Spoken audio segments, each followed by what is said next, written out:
Greetings, Future Shock. Are you with me there, sir? Silence. Okay, Future Shock is not here, so it's just me, True Spoon. Okay, how's it going, world? That was Oh, hello. What's going on? He's getting all. He's got a janky robot voice. kind of like sort of a rewind, like a DJ rewind. I'm good. I'm good. How are you doing, True Spoon? How's your VPN stuff going on? It's all right. Why? Why is it? I'm like no, sounding you just dodgy. turned into a robot for a few seconds. Oh, it is on. Wind scribe is on and working, so hopefully that is. All right, then never mind. Okay, we're all right. Okay, we'll crack on. But yeah. So how's things with you? Yeah, I'm good, man. It's been another crazy week, hasn't it, in the world, as we know. But yes, I personally am all right. It's been a long weekend. I had another little boozy weekend, but do you know what? I think that's got to be it for summer now, for the booziness, because I'm just like tired, like literally tired from it.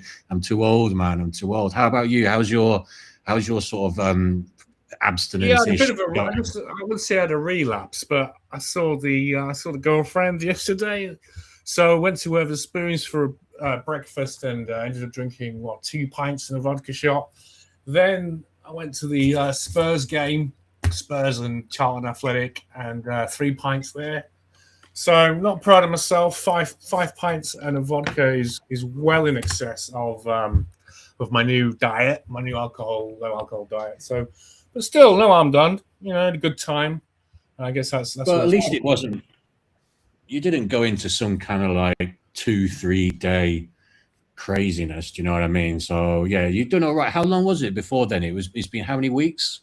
Well, it's been the odd sort of pint here and there, but like there's been no benders. There's been like, yeah, I mean, just everything's just changed in terms of like my relationship with alcohol. Like before, last week we sort of talked about how when you become a sort of alcohol powered, your body sort of just gets so used to it that it becomes it's an energy source. I mean, alcohol is basically a concentrated form of energy, but it's sort of breaking that cozy relationship with alcohol where, it's like an instant shot of energy.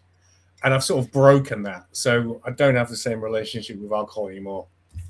It's like I drink it if I want to. And it's like more often than not now, I don't really want to, So this is sort of similar to my actual own aims with it as well, in terms of getting rid of that coziness. I think that's quite a good way of putting it, because I think whilst obviously you have a slightly different life circumstance in that I think you get out and about a bit more, like obviously having the girlfriend and stuff.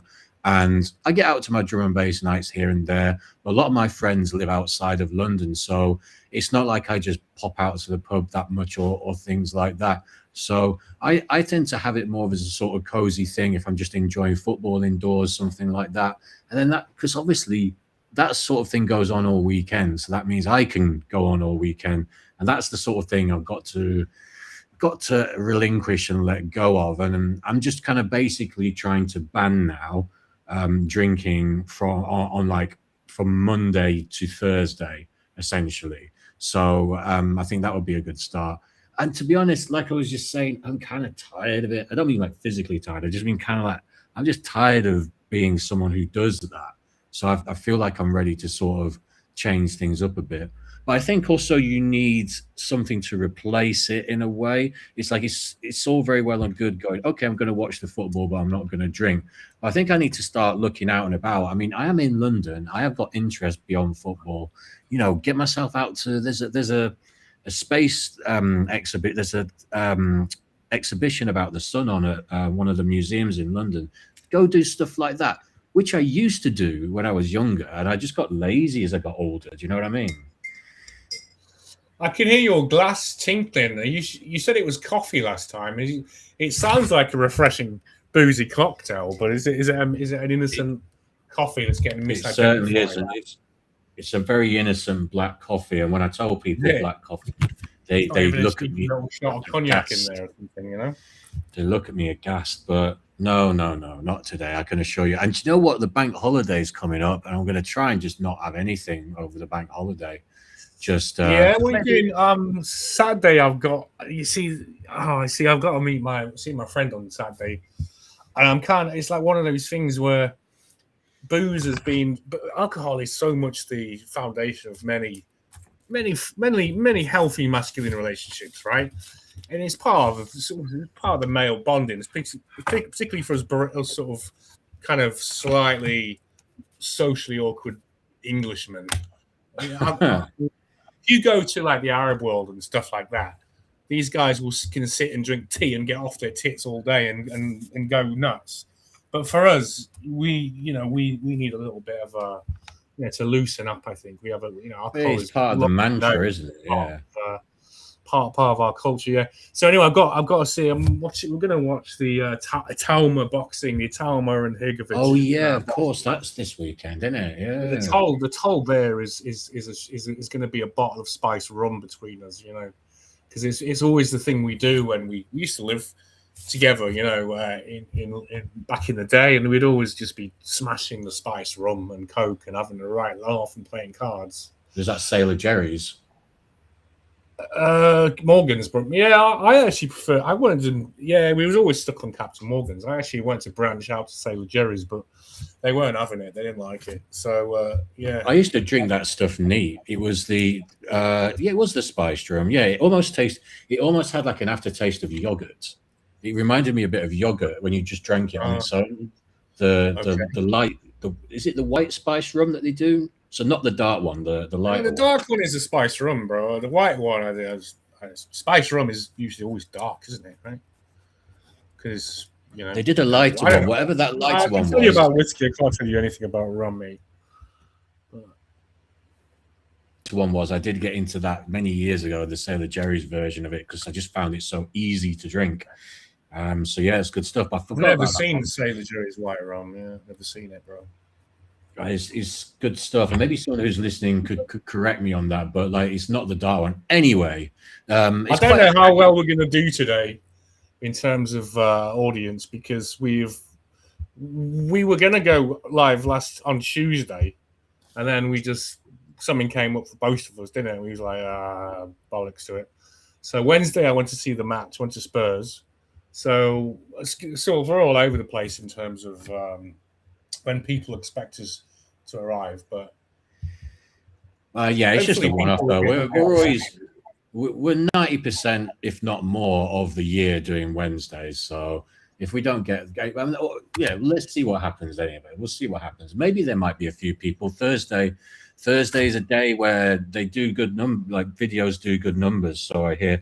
Also, what I've heard as well, just on that note, I've heard from a few people who run YouTube channels that their YouTuber seem to be doing a little bit of a purge of the smaller channel to pay them. They don't want more channels, because they're paying people like Mr. Beast and channels of these kind of higher sizes. I mean, no one as big as him, but you know what I mean, like the big channels. And they don't want more. I don't think they want more people to be that successful, because that means more payouts for them. So they're kind of purging them by basically just not pushing their stuff out to many people.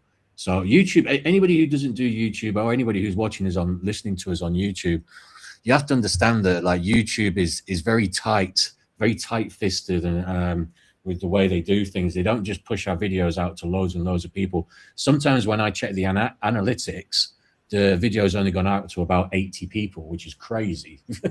Like you do a 2-hour video, True Spoon does a hell of a lot of preparation for it. I do the preparation. I put up all the shorts. Well, I'll be perfectly honest. I do significantly less now. So since I've stopped making bespoke intros with Super Grok, I've saved about a day of work. Well, on that, we don't have to talk about it right now, but at some point we can mention about the AI thing I was messaging you about, because I found quite a good deal. It's only about 30 quid a month. And it's basically what I used to do with Runway for 84 quid. And I bloody wish I'd have found it sooner. But I'm quite happy about that. And I'm literally going to purchase it after this show. So, but yeah, it's on a place called Magnific. And basically you have unlimited generate. I've always gone on about needing unlimited generations. It will give you, amongst a lot of other things, but what most pertinently for me, it will give me unlimited Kling generations and unlimited Nano Banana 2. Pro generations, which is kind of what I was using Runway for anyway. So, and it's like nearly a quarter of, well, yeah, it's about a third of the price. So I'm going to use that for a month, see if it's all it's cracked up to be. There's a load of other features which I won't go into. There's loads of other stuff with it. And yeah, so Magnifique. I can send you the details later, man, if you want to have a look at it. Okay, yeah. You going to pay month by month, or yeah? I'm not going to do like, I'll do 30 quid for this coming month, and I'll just see how it goes. 30 quid a month, huh? Yeah. Well, 30 actual quids or $30? It's something like $36. So maybe that's what, like 28 quid, is it, or something like that? A pretty weird, sort of, slightly irrational number. I know, but I've noticed this with these AI things. They don't have $36. I mean, like because with like with Runway, it was like £89. It worked out as, and all this kind of stuff. So it's they're a bit random like that sometimes. Yeah, but they're always round figures in dollars. At least in my experience. I've seen some random ones, but anyway, I don't know. Yeah. I think they calculate it just based on the average credit use and stuff like that on their own particular website. So that's why they all differ slightly, because they're just going on what their own user analytics are, I suppose. Okay, so all right, mate. So you got that yet, or you gonna buy that today, or what? I'm gonna get it after the show, because I actually at the moment have literally nothing to animate with, and that's what I've been doing most days, so I'm kind of into it. So I need to get it. I'll be trying that after the show. So yeah, I'm what you've got? On another video at the moment as well. How's your growth relationship? I'm trying not to trigger the algorithm. Is that right, or do I want to trigger the algorithm? I'm trying to scare around the algorithm, so I'm trying not to swear. But the name of the Sandwich Pants song I'm turning into a video is called "Effing Hell John." But you know that song, we've played it on the show. Yeah. But I'm using the last dregs of Super Grok, and I've got it until the 14th of September, and then I'm done with it. I'm just done with it. So. Yeah, look, I mean, I don't see the possibility of there being a practical, useful, effective, budget-friendly, uncensored, and quick AI video producer, which was as good as Super Grok in the day. Yeah, and I think I'm always going to be sort of slightly hard to please in terms of that, because I hate waiting around 5 minutes for something to generate. I just it's like it's just. I mean, there might be a way to do it. Probably is, if you sort of juggle multiple tabs, and I don't know if you can even do multiple generations at the same time. Probably not, actually. In my experience, up to 2 usually. Oh, really? It depends how much you want to pay, though. Obviously, you can get like super premium shit that's like 200 quid. And then you can do mad fast generations. But I mean, obviously, neither is paying 200 quid a month. It's ridiculous. So, yeah, it just depends how much you want to pay, really. Okay, so yeah, listen, and what we got here. This made me laugh. I saw this about 6 days ago. So this what was 6 days ago? What was that? Yeah, was that Wednesday? Friday? Last Friday. So I saw that this is wild. Did you see this? It's a Pakistani wedding in Birmingham. Bro, have we lost you? Have we lost Future Shock again? Oh, I knew he's gone. All right, never mind. He's gone. All right, never mind him. All right. This made me laugh because the comments are just so funny. And this is on YouTube. It's just brilliant the way the Overton window is just completely moved to the right. And they said, I mean, I don't know. I mean, Future Shock was saying that YouTube's getting more censorious, but the comments here are golden. This is just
I don't know what's happened to Future Shock. Are you there, Yeah, I should be Future back. I'm back now. I'm back. Yeah.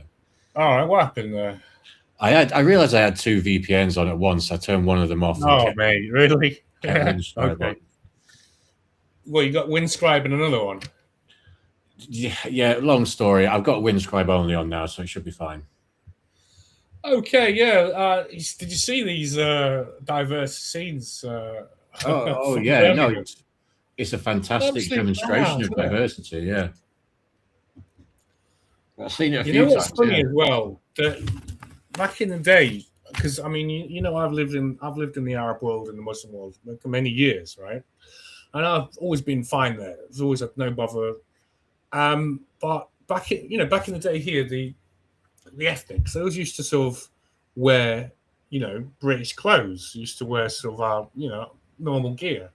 But you see more and more people now in London that are dressed as if they're back in the Gulf, or they're dressed as if they're in Pakistan.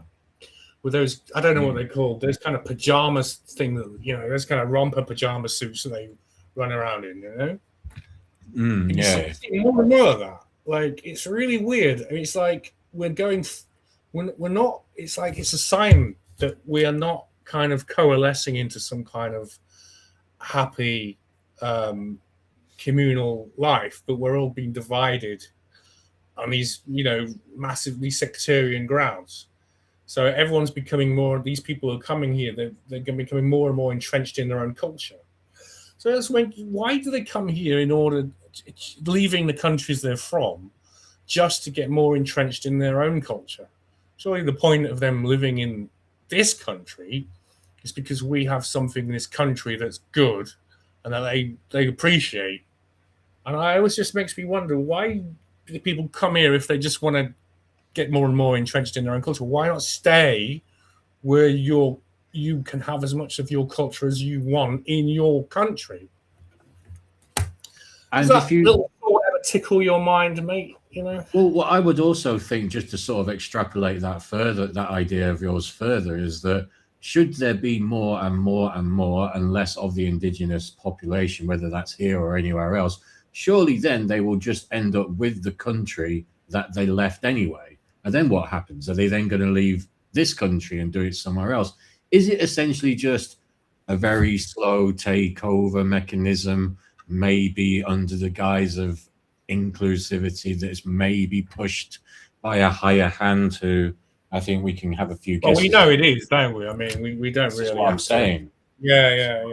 So, Oh, I see. It's just sort of like a but rhetorical flourish. it's just interesting. I mean, it's like how far, but then at the same time, there's areas, as Rupert Lowe has pointed out, there's areas of places like Manchester, we all know about Luton as well, that pretty much have become new little enclaves, principalities, if you will, of these countries, and everybody stays there, you know, or is this just a case of we need more? Once we've conquered Luton, we go somewhere else, and Birmingham, we go somewhere else until it's just nationwide. Is this? And I think this is the key, isn't it? And you have imams and clerics who all are actually on record on video saying this, by the way. This isn't really a massive secret, even within these communities.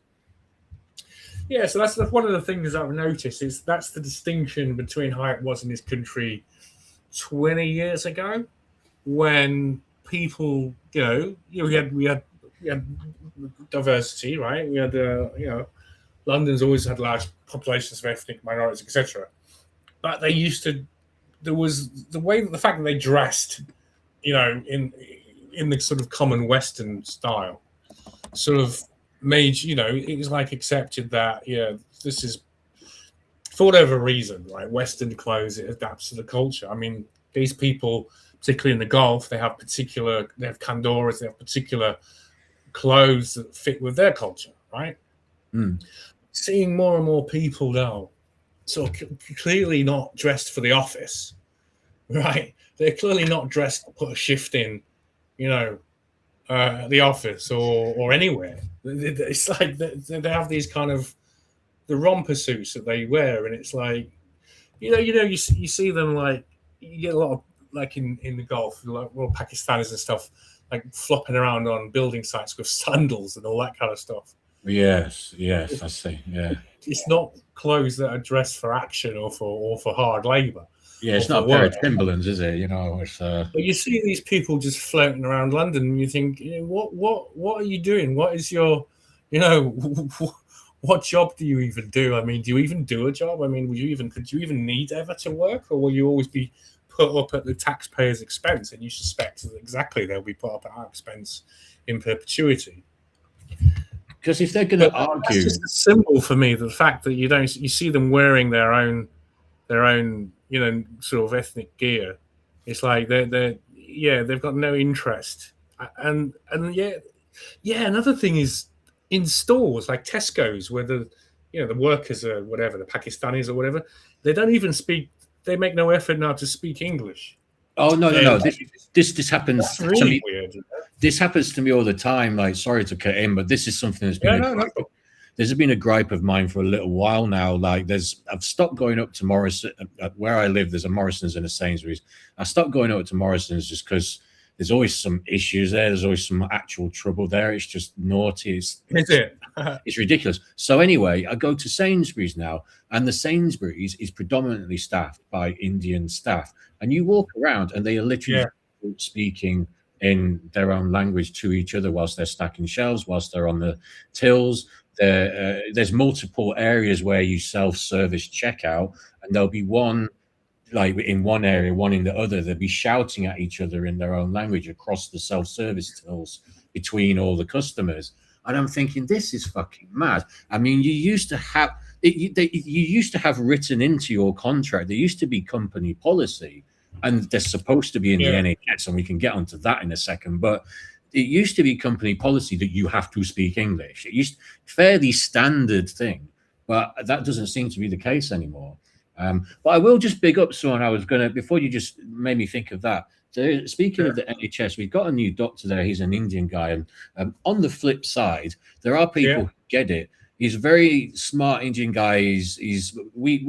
We have a 6-month rotation of doctors, so every 6 months we get a new batch of junior doctors, and they've just restarted some new ones with us a couple of weeks ago. Anyway, one of them is an Indian guy. He's fitted in really well, really smart guy, very nice to talk to, knows his stuff. And he's been talking to me about like how he finds it. He came from Trinidad, actually. He's from an Indian family who lived in Trinidad. Part of his family are part Trinidad, half Trinidad. And he came over here a few years ago, and with the idea of setting up a family here. And, he liked the idea of coming to England. He liked English culture. And he sat there and talked to me the other day this week about how it just shocked him. This is someone who's coming from Trinidad, from outside the country. It shocked him how many people just do not assimilate. And he said he just maybe stupidly or innocently thought that when you come over to a country, you have to assimilate to their culture and not kind of the other way around, and not force yourself in certain ways. So there's people out there who get it like him, but unfortunately, it seems to be a growing minority. Is that like a paradox? Do you know what I mean? It seems to be a minority. Yeah, well, we used to have like an identifiable culture that people wanted to be part of, but the UK and Europe has become so hollowed out culturally and morally from the inside that now there's nothing cool about being part of this culture. There's nothing admirable, particularly about being British anymore. We don't have it. There's no spiritual values at the heart of our culture anymore. And this is kind of what he was saying, funnily enough, to me just before I left work a few hours ago. He was saying that he's got a wife here now, and he was saying that his plans are starting to change, and because of pretty much reasons you just cited, he's thinking of going back to Trinidad. I mean, that's kind of an amazing concept. Like, if you could imagine sort of purporting that back in, say, the 90s, that someone would travel here to England for a better life from Trinidad, and then find out, then suddenly, hang around here for a few years, I think, nah, bollocks to this, I'm going back to Trinidad. That's nothing against Trinidad, by the way, nothing against, but you know what I mean, is that England is supposed to be I think Trinidad's a bit of a madhouse, though, isn't it? It's a bit of a gangster's paradise, isn't it? Sort of. He was saying similar. Jamaica or something, or is it a little bit nicer? Well, he was saying similar to that actually, but also he was saying that he's quite racist towards Indians. So he's saying it's racist towards Indians in parts, yet he's telling me he's thinking of leaving England to go back there. So what does that tell He you? probably has business opportunities out there, though. It's likely that him being an Indian, he's probably quite business savvy. Certainly much more. Maybe than, he didn't mention that. He was more just, to be honest, he was They tend to be hardworking, don't they? Yeah, and he's like, from what I've met so far of the news, we saw about 15, about 10 or 11 new doctors. For what he's fitted in the best of anyone, and it's quite sort of ironic that this guy who's fitted in by far the best into our team and department and service is the one who's saying he would want to leave the country the most. He's kind of well, he's probably like so many people who was under false impression. He was under the impression that the UK, we were still a race of heroes, and the blood of those who built the British Empire, and well, depending on your politics, brought trains and transport and trade to these countries, and effaced and removed disgusting and abhorrent local customs, such as in India, such as sati, where the wife of a prominent man will be burned alive and that kind of thing. If you I lived in Japan, and the word for Englishman is ego, and that's also the same word for hero. People get the impression that Muslims don't like us, but if you go to the Muslim countries and live there, they love us. They think we're fantastic. There's a thing that Muslim people and Arabs, they respect strength. That's why their leaders, like in Iraq, have always been these sort of strong men who torture any opposition to keep them in line, and it kind of worked. It's the problem is in the Arab world when you get these sort of slightly, any sign of weakness in an Arab leader is their undoing. So we were, in my travels, we were, as a culture, we were universally respected by even what some people consider to be ideological enemies, like Muslims and Arabs and such. But I think that's wearing thin now. I think, because I would always say to people where I'm from out there, I'm English. They'd say, "Oh wow, England, fantastic," and I'd say, "Not so much anymore, bro. Not so much, mate. It's kind of a bit fucked up there now." And I'd have to sort of go through the problems. And half the time I was telling, where I lived, a lot of Pakistanis in the Gulf, in the UAE. So half the time I was telling them, because they always want to come. They always want to come to England. They just want to live in England, of course, because of the opportunities.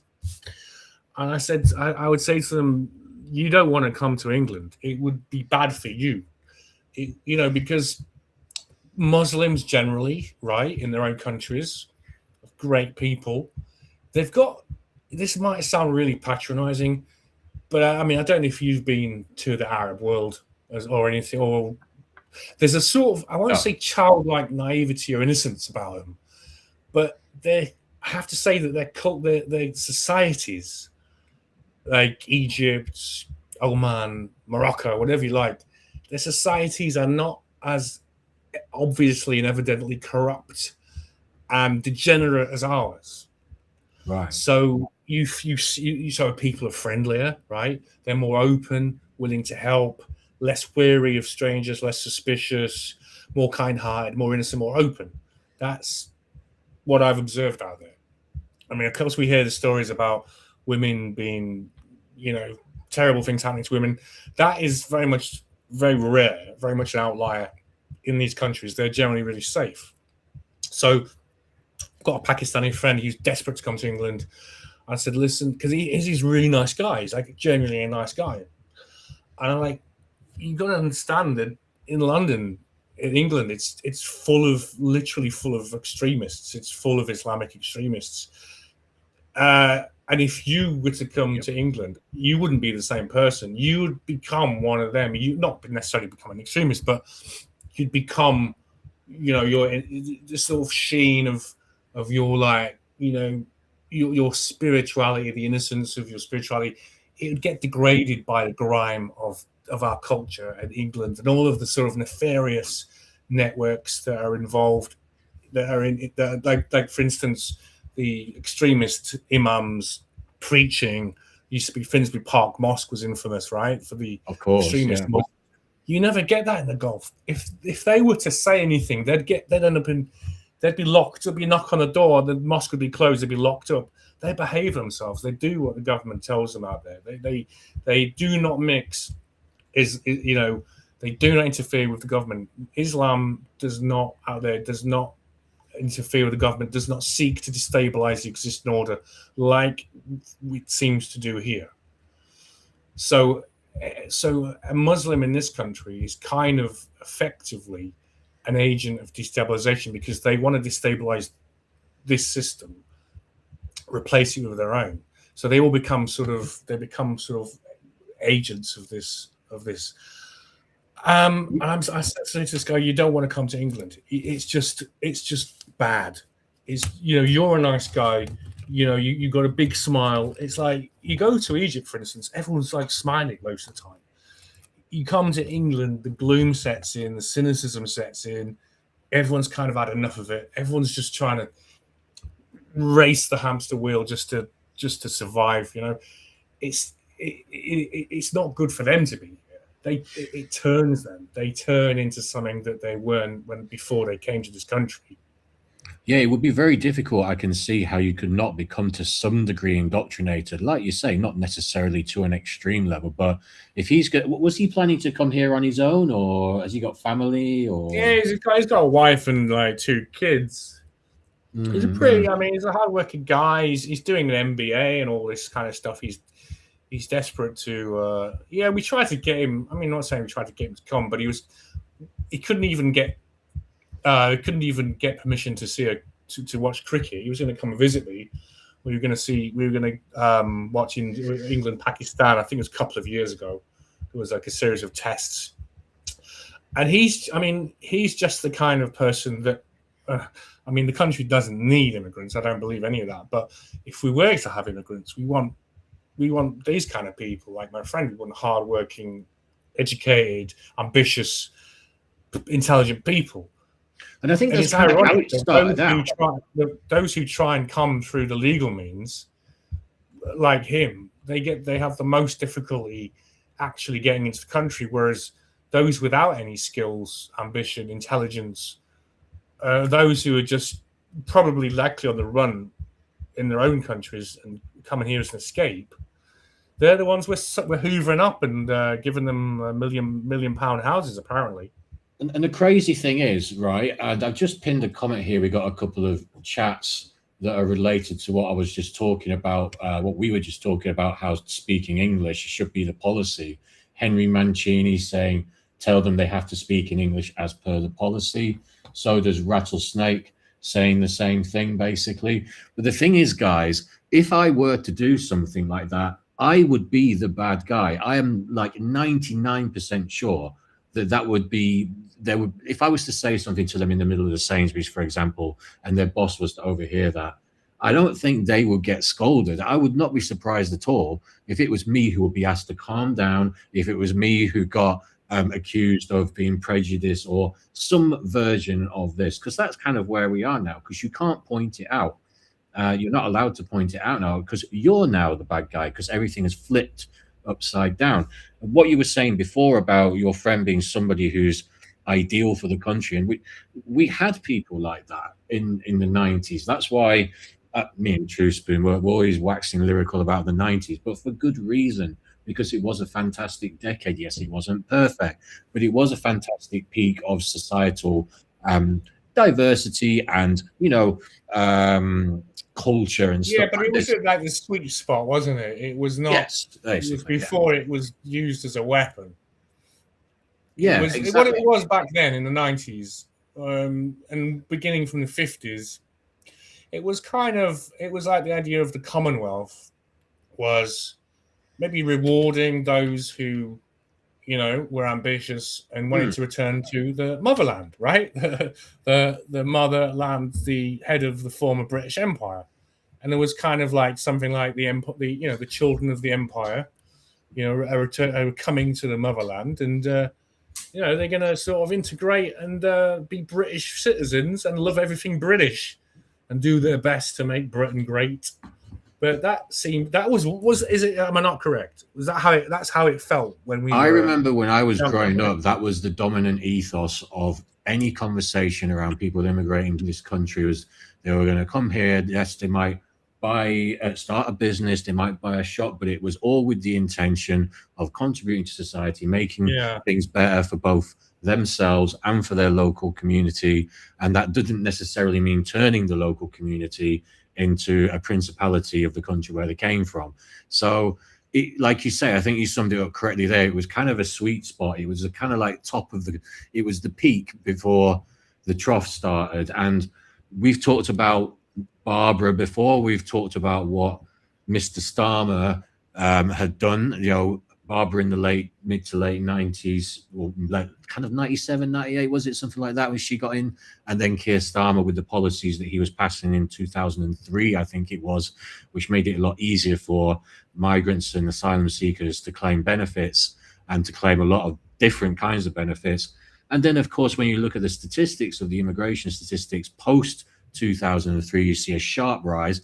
And then you can easily correlate that with sharp criminal statistics. And when you look back at that time frame, e.g. 2003 to now, that's the time frame where you're thinking the decline has occurred, right?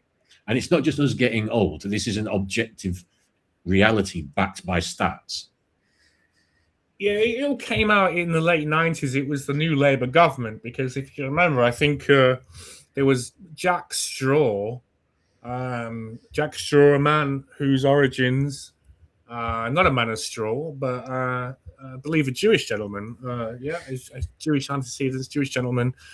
And he declared, I think he was calling a hot mic, that he wanted to rub England's noses in diversity.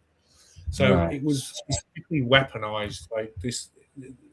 He was a homosexual. Was used as a weapon to deliberately destabilize and weaken these the European countries for the agenda, which we've already explored partially with Rabbi Tutu, if you remember that fella, who declared that in order for he declared that the destruction of Europe was very good for Jews. Of course, this guy, of course. And that would be the signal that their Messiah is arriving when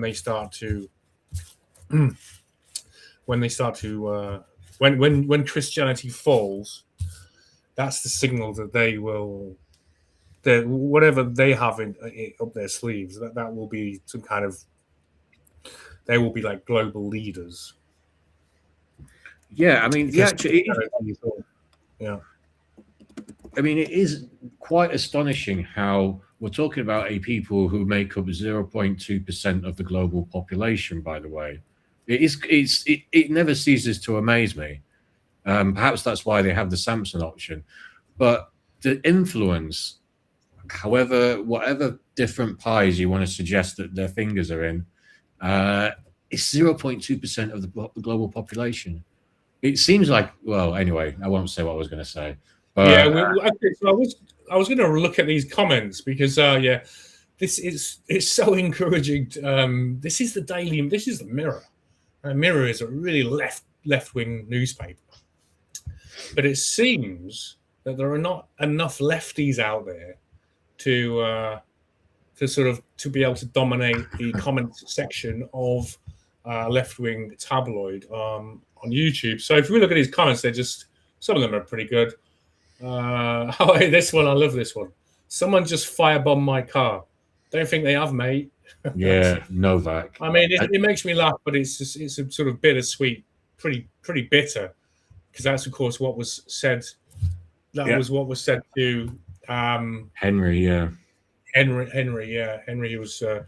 I see that a lot. To be fair, stabbed. I don't think you have, mate.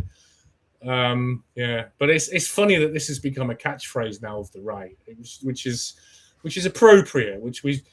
Something which is a terrible crime against an Englishman. We've sort of we've sort of turned that against and ridiculing the establishment with that. So I love that. Don't think you have, mate. You see that a lot. Yeah, That's yeah, you pretty do fun. see that. See that a lot. Yeah, Iraq, Afghanistan, no, just jolly old England. So when first cousins go to war, that's Jesus. Oh my God, it's Listen, brilliant. the This internet never turn fails me to up, mate. deliver. It never fails. The Look at comment this stuff. section's This is always spicy, quality. mate. Look at this. Child bride parents getting annoyed and not seeing their 9-year-old daughter on new grandchild. Jesus, spice video. Oh my God, so spicy. Yeah, so true. Likely The true. melting pot is starting to melt. It's a pretty good one. Strange how the Mirror can report this, but not the grape gangs. No British person, no British people were involved even after the police turned up. Yeah, true. Oh Birmingham as God, well. Yeah. cracks me up. But oh yeah, this is interesting. This actually links into what you were talking about before the show. Barbershop turf war. Yeah, I mean, I think it was that's 6 days ago, and I'm just thinking that's actually before what happened in Truro. Because what happened in Truro happened, I believe, either yesterday or the day before. I'm losing track. It certainly wasn't 6 days ago. For anybody that doesn't know, there was a alleged barbershop battle between a couple of rival shops, and there was a pretty horrific machete attack, which you can see the video of online. I'm not going to play it, but essentially there's a topless man who doesn't seem particularly tall because the machete is about the same size as him, and he's just hacking at another guy who's on the floor. And the guy, I think it's a man who's filming it, he's just sat there laughing. So this is the state that we're in at the moment. In Cornwall, there's rival Kurdish barbershop people hacking each other to death whilst people sit in vans filming it laughing. That's the state of the UK these days. It's astonishing stuff, really. And I don't think it even made the main news. This is the other thing I was thinking the other day. There's a couple of reasons, isn't there? Number one, they tried to cover it up and they tried to kind of silence it, push it to the side. But number two, there's so many of these things that happen. It's kind of like, what if you're a major media news outlet? Which one do you actually cover? It's not like if you saw this sort of thing happen in Cornwall in 1996, it would be like main newspaper front headline news, BBC, ITV, Channel 4, Sky News, etc. But nowadays, it's just resigned to, you'll see it on X, you might see it on Facebook, but most people don't even know about it. If I ask people at work tomorrow about it, I guarantee you nobody will know about it. And it's just madness. So yeah, Rattlesnake 2992. We as their bosses have to tell to speak English. Tell them to speak English. See, it's one of them things. Yeah, it's funny because I actually remember, about 5 years ago, I started to notice that in the supermarkets, the workers would just be speaking Gujarati or Urdu or whatever. And there was a few times I actually heard other staff members reminding them to speak English. I literally overheard them sort of saying, "Oh, you have to speak English. You speak English." Right? And now that doesn't even happen anymore. They're just babbling away. And the thing is, walking around London, it was always obviously extremely diverse and multicultural, but you wouldn't actually hear that much foreign language. You wouldn't hear that unless it were tourists. You wouldn't hear a lot of foreign language. You heard English. Well, literally, I opened my door the other day. There was a guy at my door the other day. Someone knocked on the door. I opened it up, and the guy just sort of looked at me. Didn't really say anything. He was maybe he could be sort of Afghanistani guy. He wasn't Turkish or Kurdish, I don't think. And he just started speaking in his own language. So I did what I do now in these situations, and when this happens at work as well, because I've been in the kitchen at work before and two people will be speaking in their own language. So I'll just start speaking in German, and that throws them because they're expecting me to speak English. German? I can speak enough German to throw these people. And then he's just kind of like looking at me. I just go, ich weiß es nicht, was du gesagt. Ich könnte nicht English sprechen. And they kind of look at you like, what? It's like, yeah, this is how I feel, mate. Yeah. Did you not realize that? And then he called his mate over, and basically what it was, he was looking for posts because he used to live here. But, you know, he could have said that in English, maybe that could have helped. And just with, you know, people know probably who've listened regularly that I work at the NHS, and especially I work in psychiatric part of the NHS. When it's so important when you are around patients who are mental health patients to speak in a language that they can understand, because obviously they're suffering from delusions, they're suffering from hallucinations, etc. So they're in acute confusional states, especially when they're on the ward. Yet still, even last week, and obviously I'm not naming names or anything like that, but still last week I'm on a ward that's for dementia patients, and I'm hearing staff speaking in their own language, a Creole Nigerian language, to each other in front of patients. It's so unacceptable, but they just don't care. They just don't care, and it's sad to see, to be honest with you. And it used to be stamped out, but the problem is, especially with a ward like this, they employ people of the same nationality, not just the same nationality, by the way, the same tribe. That's why this particular ward was under investigation a couple of years ago for an entire year. Now, investigations happen in the NHS regularly, but for an entire ward, like every single member of staff, to be under the most intense investigation possible, targeted support, they call it. It's the most intense investigation that it's possible for a ward to have for 12 months. Is craziness. And in the end, half the staff got moved to other wards, which you can debate whether that's going to help or not. Who knows? But the problem is they would just recruit staff. And I've overheard staff in other departments saying they will only recruit from certain countries, which in of itself is horrendous. Inclusivity for you. But when that happens, when you have a load of people from the same country, from the same tribe, essentially almost really the same family, they're going to cover things up. They're not going to grass each other up. And I'm not saying that you should be a grass or whatever, but when it comes to healthcare and something goes wrong and someone comes to investigate, you need to be transparent. You need to be transparent because patient care is first and foremost. We need to get things as efficient as possible.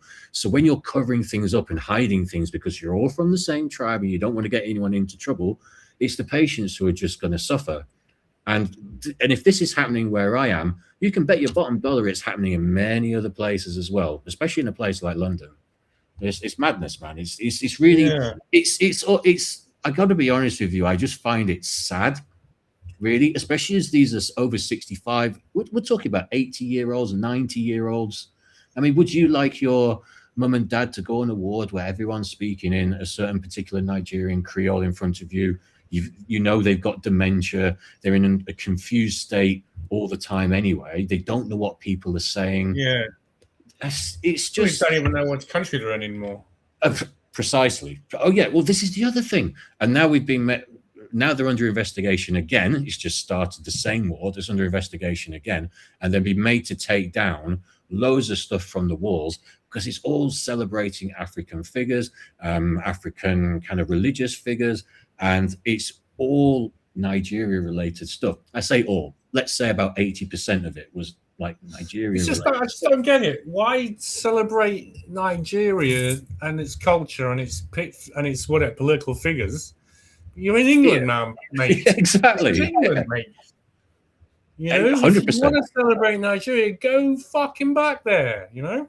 Yeah, you guys. You can go get a ward. Go work on a ward there, and go from there. Do you know what I mean? It's like I always think about it, like I said, from the perspective of if one of my parents was in there, I would just be horrified, man. I would just, anyway, sorry. It must be like a weird. It must be really the weirdest thing, the most insidious thing about this for old people is that it's the sheer confusion of everything that's happened recently in this country, in this European culture in general. But it's like they've had the rug pulled from under their feet, and because old people, boomers, generally were raised in peacetime, the BBC, anti-BBC, and all that. They generally trusted the culture. They generally trust the society they're in. They think that they can rely on this country that, play fair, pay your taxes, pay your national insurance. The old Labour thing was the country will look after you from cradle to grave. But those people, this has happened in the past 20 years. And those people's minds will not have had time to realize to what is actually happening in terms of that our governments have literally become antagonistic towards their own people. And there must be like this kind of feeling of unreality. I mean, we get it because we understand. I mean, even though it's completely insane and incomprehensible what they're doing to the country, we understand who's doing it and why, and it makes sense as their strategy of domination. We can understand that it kind of has it's what would happen if you were being if someone covertly controlled you and your country and controlled the people in power, but didn't want you to know about it. And this is exactly what's happening. But I feel sorry for the old people because they have no reason, in a way, to distrust the government. For most of their life, they've had a pretty cozy relationship, with our culture, with the BBC. They trust the news. Politicians are a bit slimy, but generally they think they have their well-being in mind. So it's for those people. It must be torturous just to be. They must think somehow. I mean, that they've somehow entered a sort of parallel reality. Well, this is kind of the point I was about to make. I mean, especially if you are somebody who has deteriorated over the past sort of 15 to 20 years, mentally gone into a dementia type illness, how much of what you're seeing around you is contributing to that? Now, you can be given excellent treatment from very good doctors and nurses who don't dabble in the things that we've been talking about. But when you've got all this other stuff that's becoming the predominant environment, and you're already slipping into either psychosis or dementia type symptoms anyway, it may well be the environment may well be exacerbating a lot of these people because it's just so confusing for them, like you say. Yeah, it's like that. It could actually be a contributing factor to sort of degenerative mental diseases in the elderly. That the sheer confusion of how the world they thought they knew was so rapidly turned on them, and obviously that's without thinking about the actual danger that elderly people are in on the streets in terms of burglary. And I mean, even in the 90s and 80s and 90s, my auntie I had a great aunt living in Chelsea. And, she was like in her 80s, 90s, and, she was really frail. And she was always telling me stories of how there were always foreigners trying to scam them, and their friends were always getting scammed. And it was like the elderly people in London were the preferred target of, unscrupulous criminals, just scamming and literally robbing, mugging, scamming old people. And this was back in the 80s. This was back in the late 80s and 90s. Mm-hmm. And this was the wealthy part of London. So just think how much worse it is now. I mean, how much actual danger of being robbed, and how underreported such crimes are.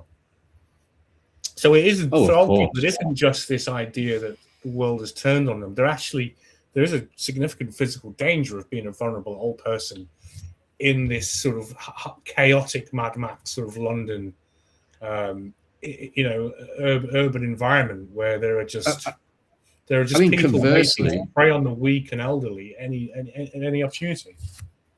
Conversely, let's say that you're an elderly person who does have their faculties about them and has done well mentally, and they don't have dementia. They're good. They still have a good understanding of what's going on around them. And how do they feel then when they are seeing things like the pamphlets that the government have been showing everybody in the last week or so, which I'm sure people listening will know what I'm talking about, where asylum seekers are being given pamphlets about how not to, touch underage children, how not to sexually assault women. I can't imagine how it will. Like, we've sort of, to some degree, over the past sort of 20 years as young men, let's say young men, grown up with this, and we kind of become accustomed to it. But like you say, when you've had somebody who's 80 years old, lived in the country 80 years, they may even have fought in a war, and then they're seeing this, it must just be, but you've got your faculties about you enough to understand it like we understand it. But it's okay for us at our relatively young age, okay-ish for us, you know what I mean? But if you're 80 years old and you're seeing this, it must be mind-boggling to see this, if you can understand it. They must sort of think they've entered some kind of hell dimension. It's that. They must actually doubt the reality. I mean, I suspect that forms of mental illness. I mean, in fact, for my researches, I know that the forms of mental illness, one of the manifestations is that you have a distorted, not only a distorted sense of reality, but you no longer know where you are. Exactly. What kind of dimension you're in. You don't. Some schizophrenics report that they think they're in hell, or they've been punished for something. They're dissolving into hell. They literally don't know what is actually real. And the way that this society is now being remodeled, it is unreal. It is like a sort of nightmare dimension. And what a hopelessness there must be, because at least for you and me, again, being relatively young, we can think, okay, hopefully things over the next decade or so can change, maybe with AI, maybe with tech, maybe with something will happen to turn things around, and it's just a sort of cycle, it's just a blip we're going through, etc. If you're 80 and you're staring down the barrel of, look, there's not many years for me left, probably, I can't imagine how hopeless that must be, to be at the end of your life and then looking at what's happening around you and thinking, if I'm going to die in this hellscape, it's not going to improve now. It's, I'll be lucky to make 85, 90, and it's not going to get any better than this. In fact, it might even get worse. It must be such a horrible. I actually don't know whether it's better to be an 80 to 90-year-old and understand what's going on, or to be an 80 to 90-year-old and not understand what's going on and have a kind of dementia type symptoms. That's how crazy things are to me, honestly. All right. Well, listen, I was going to get through some of the stuff I've got lined up here. Got Nick Fuentes here. I just saw this today. I thought it's always interesting to go over this to remind ourselves about the Freemasons and what they're all about. Can you see that, Nick Fuentes? You got him? Is he there he is there. A sort of army-coloured jumper. So, yeah.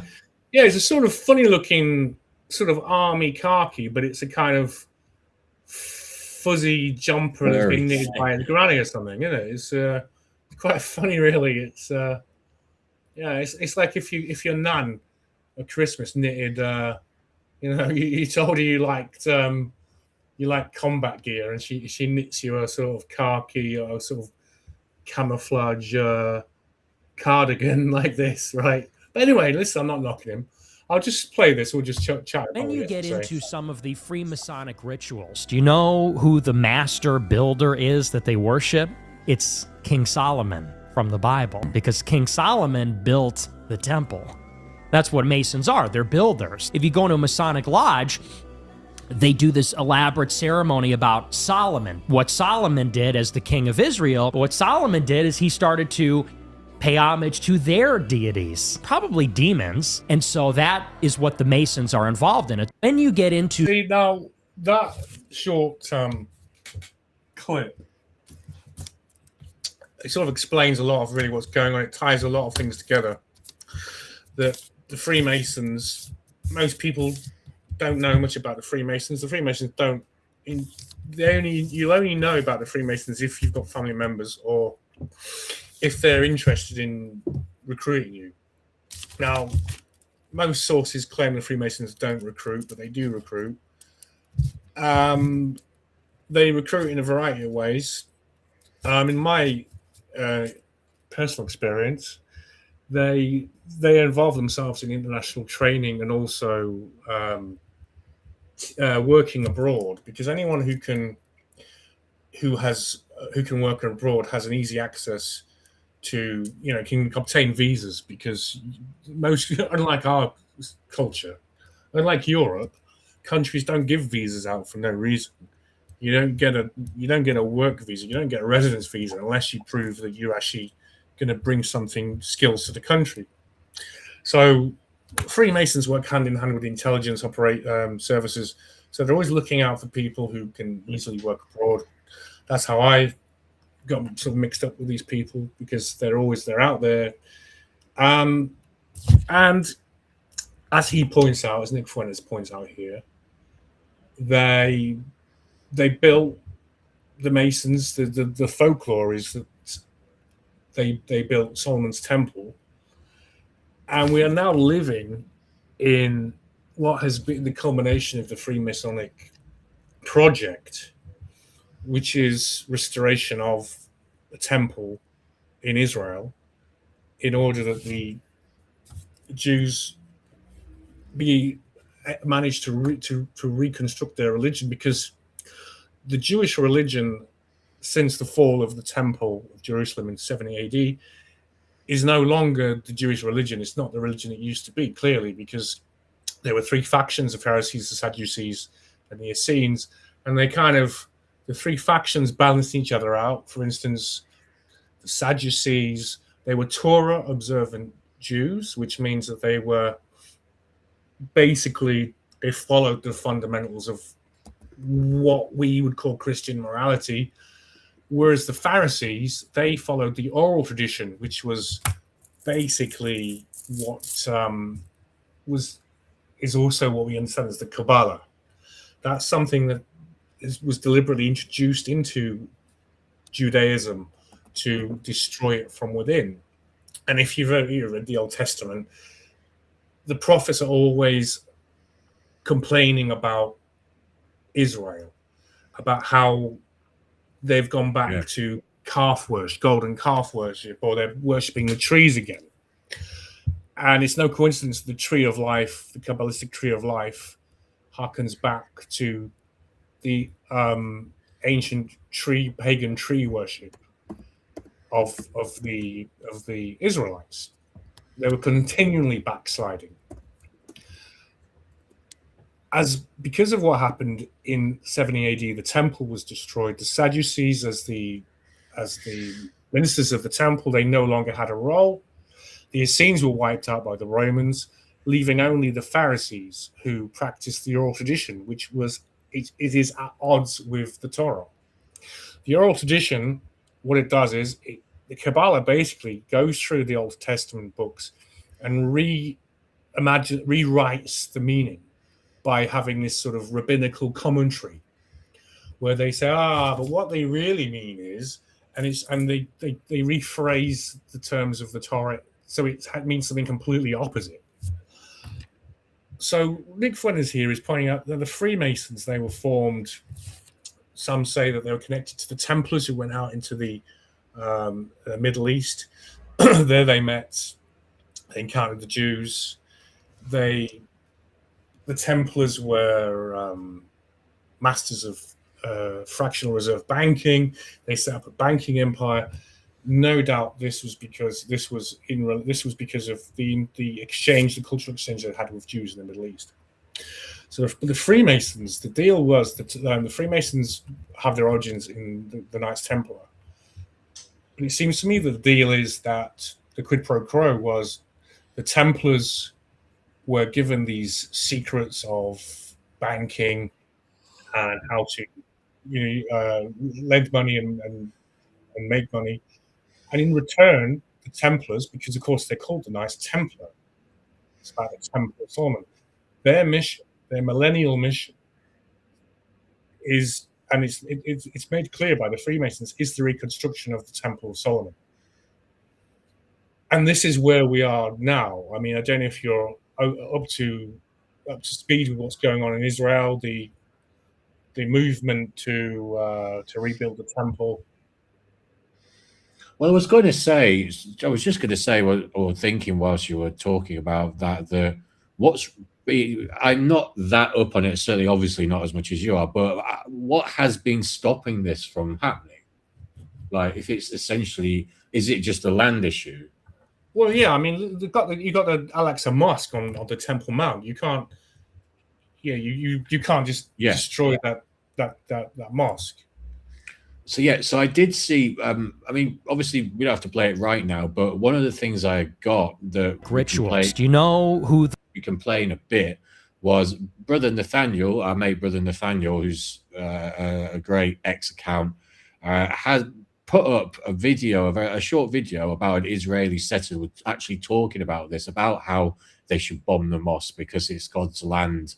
And it's land that God gave to the Jewish people. But we can play that in a sec when you're through with talking about Nick. But he's just sort of backing up the general attitude and the overtness that I think a lot of Jewish people have now about this. the master builder is that they worship? It's King Solomon from the Bible, because King Solomon built the temple. That's what Masons are. They're builders. If you go into a Masonic lodge, they do this elaborate ceremony about Solomon. What Solomon did as the king of Israel, what Solomon did is he started to pay homage to their deities, probably demons. And so that is what the Masons are involved in. So yeah, that's basically where we are now. We have these Freemasons who are working on behalf of, let's call them the Middle Easterners, and they are their legmen in order to fulfill a millennial ambition to. Well, we're already at Israel has already been established. So, hang on, someone's dropped out. Have we got you, Future Shock? You're still there? You beeped. Yeah. We lost you. Oh, great. Yeah. Yeah, I mean, so we're living in. I mean, some Christians consider this to be the end times, because the last time it was Justinian the Apostate. Last time a Roman emperor worked with the Jewish authorities to rebuild the temple, fire came out from the foundations and burned those alive. If the temple is constructed, it's going to be really weird, because it's going to reintroduce all animal sacrifice and all this kind of thing. Right. But the point of Jesus' ministry is he offered his life as a sacrifice for humanity's sins, so that temple sacrifice was no longer needed. If the temple of Jerusalem is somehow rebuilt and reestablished, it will be an attack and a contradiction on Jesus' ministry. So there are some who believe that if there's an attempt to actually rebuild the temple, God will be so displeased that it will be the end of the world. It will be an apocalypse. Because last time they tried to rebuild the temple, like I said, it was Justinian the Apostate, and the workmen would consume by flames. This was even the rabbis themselves actually documented what happened. They had a Roman emperor who supported them and wanted to rebuild the temple after its destruction in 70 AD, and yet sort of God worked, against them, and literally, fire came out and burned those working on the temple, and it was abandoned. So there's this idea that rebuilding, and Christians sort of see themselves as a progression of Judaism, as sort of inheriting the promises that were made to the Jewish people. That Christians, it's the new covenant, and if you live a Christian life, you have God's favor, just as the Jews were said to have been. But guys like this, who I've got on the screen, seem to disagree. Oh, yeah? Who's this guy?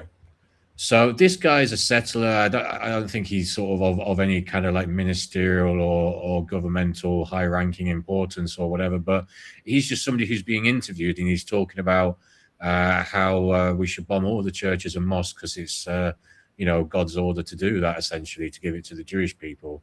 Always kind of Nathaniel, yeah. And Brother Nathaniel's sharing this. So it's 1 minute 17 seconds long, this little clip. So let's have a little listen to what this affable chap has to say. What's your opinion about rebuilding the third temple over here? מה דעתך על בנייה בית המקדש שהוסיף פה? שחייבים לבנות זה כמה What's the שיותר מהר. subtitles? He thinks that we should do it as quick as possible. Why? למה? כי זה מצווה שמציבה את עם ישראל בכל מאז שנכנסנו לארץ בפעם הראשונה It's a commandment that God commanded on the people of Israel since they first entered the land. But what about the Dome of the Rock? You mean like the Massive Mosque? Yeah. מה לגבי המסגדים שבנו?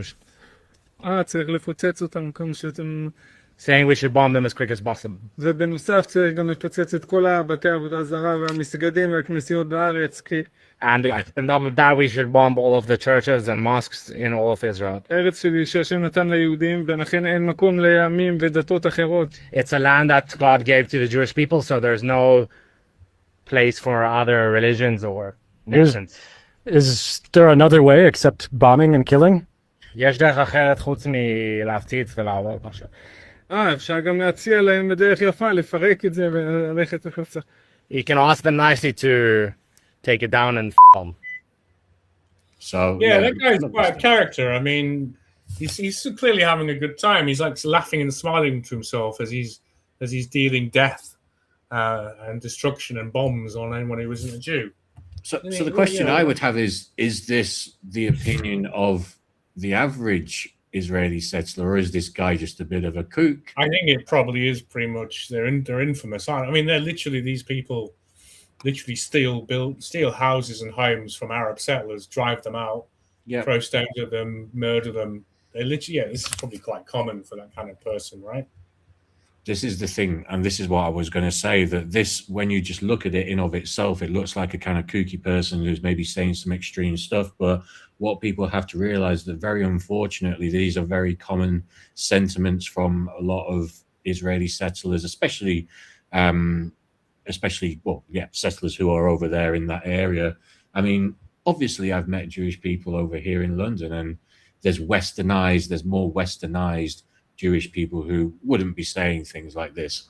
But at the end of the day, there's a huge amount of people over there who are, and it makes you think that, well, if they're saying that, is that any different from what's being said in the halls of government, in the towers of power? Unlikely. Okay, so do you remember UK Column? Did you ever watch that back in the day? UK Column. UK Column. Maybe you might need to remind me. I'm not sure. Not. Okay, well, let me just see this here. Hang on. You're going to watch the boxing on Saturday? Toma and Hegovic, yeah? You ready for that? Yes, I've not seen Itoma fight. So I keep hearing very good things about him, about the next big heavyweight and all this kind of stuff. So yeah, I'm interested to see what he's all about. Hegovic was beaten by Dubois, wasn't he? I think it was his first defeat. Say that again, sorry? Okay, doesn't matter. Let's just move on with this because I'm kind of conscious of the time, and I've got to the point now with this show where I prepare what I'm going to do, but I actually don't get around to doing it, and I've got to sort of try and be a bit more committed to the material. Well, like a UK column is it's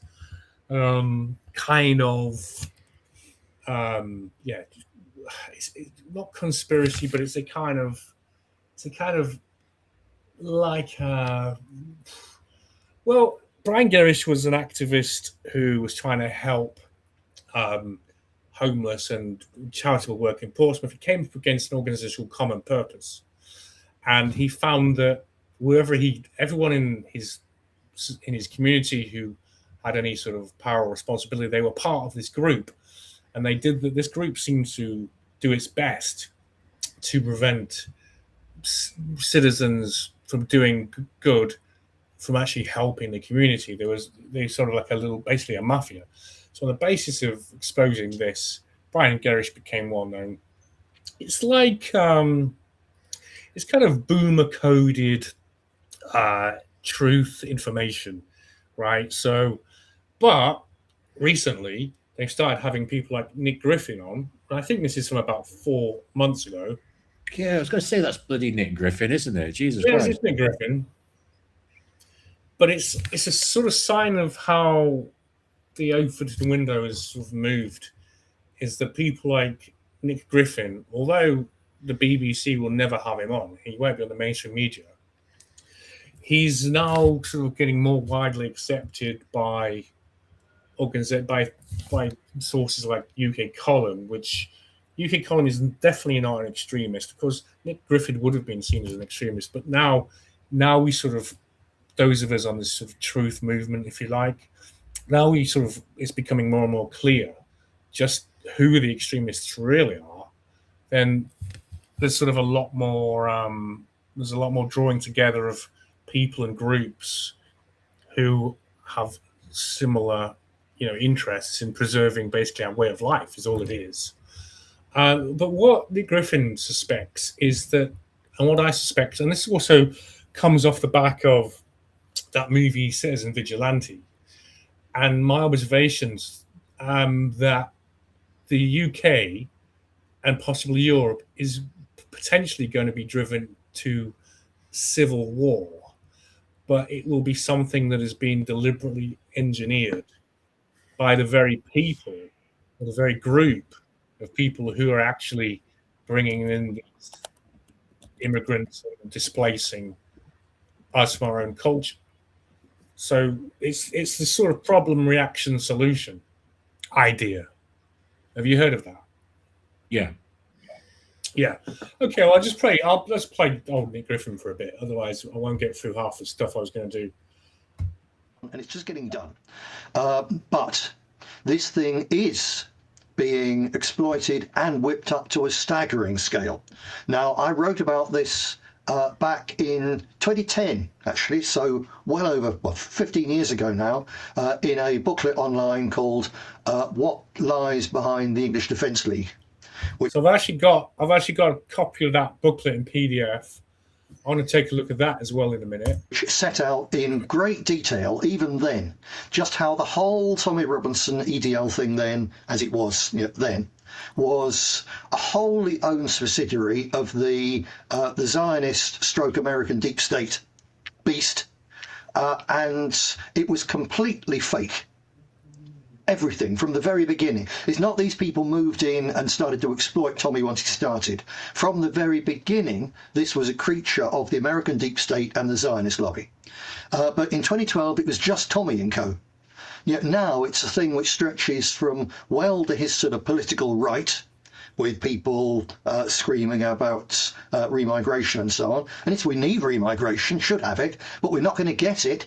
And to say we're going to get it through a political waving of a magic wand is wasting people's time and just winding things up. So it's from them through Tommy Robinson, through a huge swathe of alternative media influencers and so on, including some very, very big podcasts, right the way through to GB News, which is funded by a liberal multi-billionaire and is driving the British people absolutely wild with resentment and hatreds, for which there is some good reason, as a matter of fact. But this is being whipped up, and then he's seen it with Professor David Betts, who's a key figure in the British military intelligence establishment, who's being allowed basically to run wild on social media, saying we face an inevitable civil war within 5 years. Now, I think we probably do, because fundamentally the country is very unstable. The whole Okay, so David Betts, he's a gentleman I've talked about before. He has he's quite high profile. He's a Liberal Democrat, isn't he? No, he's not. So he's appeared on Andrew Gold's show. Andrew Gold is kind of right-wing commentator. David Betts is a Canadian professor and researcher in the field of war studies. He's a professor of war in the modern world at the Department of War Studies, King College, London. So his sort of interest is war and conflict. So, I mean, that's how he makes his money. And he is predicting civil war in the UK. We've looked at him before. Yeah, I remember the guy now. BETZ. I remember him. Yeah, that's right. Let's see. What's the Foreign Policy Institute? Yeah, that's right. He's a fellow of the Foreign Policy Research Institute's American think tank, right-wing think tank. It was founded by Ambassador Robert Strauss Hooper. He's a Jewish gentleman, a Viennese.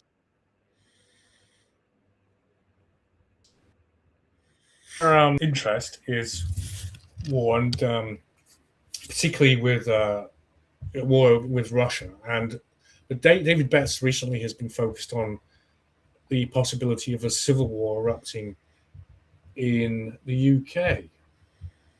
I'll just see what multicultural mass immigration thing without our consent was a piece of total insanity to begin with. But the thing which makes it really pretty definite is there's a multi-billion-pound operation being pushed into creating a civil war in Britain. That's where they want to take us. They want to do it for various reasons, not least to drive the British people so mad that when Netanyahu and Trump come along and say, in another 2 or 3 years' time, having run away from Iran and lost this conflict, as they're going to, when they go back to it in a couple of years' time, they want the British people so fighting mad that we're willing to send our taxes and our sons and even daughters into their bloody war. Yeah, that's absolutely yes. I mean, he makes an observation as well. I think there's a connection between George Soros and GB News, if I'm not mistaken. It's quite the potent mixture in the country at the moment, isn't it? You talked about a bunch of things there. The GB News angle, I think, is fascinating. I done some reporting on this last year around Paul Marshall and the fact that he actually made his real money. He was already quite wealthy, but he made his significant money after 1997 when he set up a hedge fund in partnership with George Soros, who's obviously exactly. one of the main funds. Yeah, so you can see how it's a question of like puppet masters controlling, like what is called the Hegelian dialectic, when you control both sides in order to pit the sides against each other first, and then a synthesis, the third way, sort of manifests out of this opposition. And what this is called the Hegelian dialectic. But you can see that the same sort of names, the ethnicities, come up again and again in all of this. Yeah. Okay. I just want to refer also now to the specific names of the people backing Tommy Robinson. So he's received meaningful financial political backing. Let's just share this. Can I share this? Is that working? Yeah. Yeah. All right. So, I've just lost the right. Oh, there we go. Okay. Yeah, received Tommy Robinson has received meaningful financial and political backing from U.S. sources, Middle East Forum, Robert Shillman. Okay, so from his surname we know where he's from, where his allegiances are. Mm-hmm. I mean, I guess that's the point I should make, is just because he's Jewish. I don't want to sort of infer or say that he is an enemy of European culture or whatever, but he obviously, as a Jewish person, their allegiance is to Israel. Their primary allegiance is to their people. Also, remember what? I don't think you can even debate or argue that Jewish people's interest is not their own people primarily. I think we all know that. Do we not, Future Shock? But what I was just about to say as well is just goes back to what I was mentioning before about us being 0.2% of the population. I mean, naturally, when it's that small, that close knit, then you are almost tying in with what I said about the wards and everything in the tribes. Of course, when you're that small, when you're that compact, you're going to be looking out for each other. Yeah, no, I'm quite absolutely correct. I mean, yeah, it isn't controversial. I mean, also the fact, of course, that I mean, the thing is, I mean, when I say we, this is a mess and a problem that we have to blame the Romans for. You know, the Jewish people would have been perfectly happily left alone to, you know, because, I mean, the culture, as far as I can tell, the Torah and the Old Testament, I mean, their values, their cultural values were probably superior to the Romans' values. If you know, like, if you think of how bloodthirsty and unpleasant the slavery element of Roman culture, Sure. I think our civilization is a kind of a synergy of the Romans and the Jewish, obviously from Christianity. So what happened is, of course, the Romans invaded. They destroyed the temple. There were rebellions. Then they evicted all of the Jews from their own country, and there was a diaspora. They had to spread out all over the world. But yeah, you can obviously imagine how, for their very survival, they had to. They adopted guerrilla tactics against the Romans. They were the world's first terrorists, right? And a lot of techniques of modern terrorism owe a lot to these people. It's no mystery that the anarchists and the terrorism of the 1930s was often tied up with the activities of these people, and particularly the Freemasons. The Freemasons were often implicated in revolutionary movements and terror movements. In fact, the French Revolution was the revolution which coined the idea of a reign of terror, using terrorism to control people. But if we look here at these names, we've got Robert Schillman, we've got Pamela Geller. So we know that these people have an interest primarily to their own people and to advance the goals and agendas of that people. And then one has to wonder, though, if these people are sort of controlling the opposition, are they attempting to, if we talked about the movie Citizen Vigilante, where that movie is showing the events of what's happening to Europe in terms of the victimization of women by certain violent elements in the Islamic community. But the solution in that movie is for us, it's for us to rise up and fight back. But that would clearly lead to the civil war that these people want. And it's no coincidence that Citizen Vigilante is produced, disputed by two Jewish people who have the interests of their people and the promotion of their goals at heart. And we are sort of caught in this sandwich. We have on the one hand, we have the people like George Soros who are doing their best to give rights to people who probably don't actually. Why do illegals have rights as if they're citizens? And then, so on the one hand, we have people like George Soros who are bringing these people in. And then on the other hand, we have the opposition. And it's the same people. You find it's the same people with the same interests. So we're caught in this sort of kosher sandwich. It's just crazy. It's crazy. Sorry, just to cut in briefly. It's just crazy that all this dates back so far as well. Like, you know, the complete ban from Jews entering Jerusalem was in 135 CE.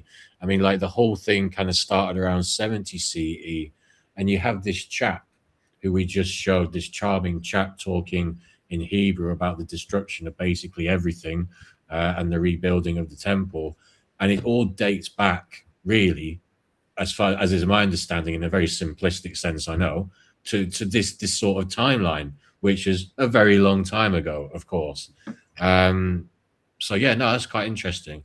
I need to read up a bit more on the revolt and the Jewish rebellion and stuff to understand a bit more. But I digress. Sorry, go on. Okay.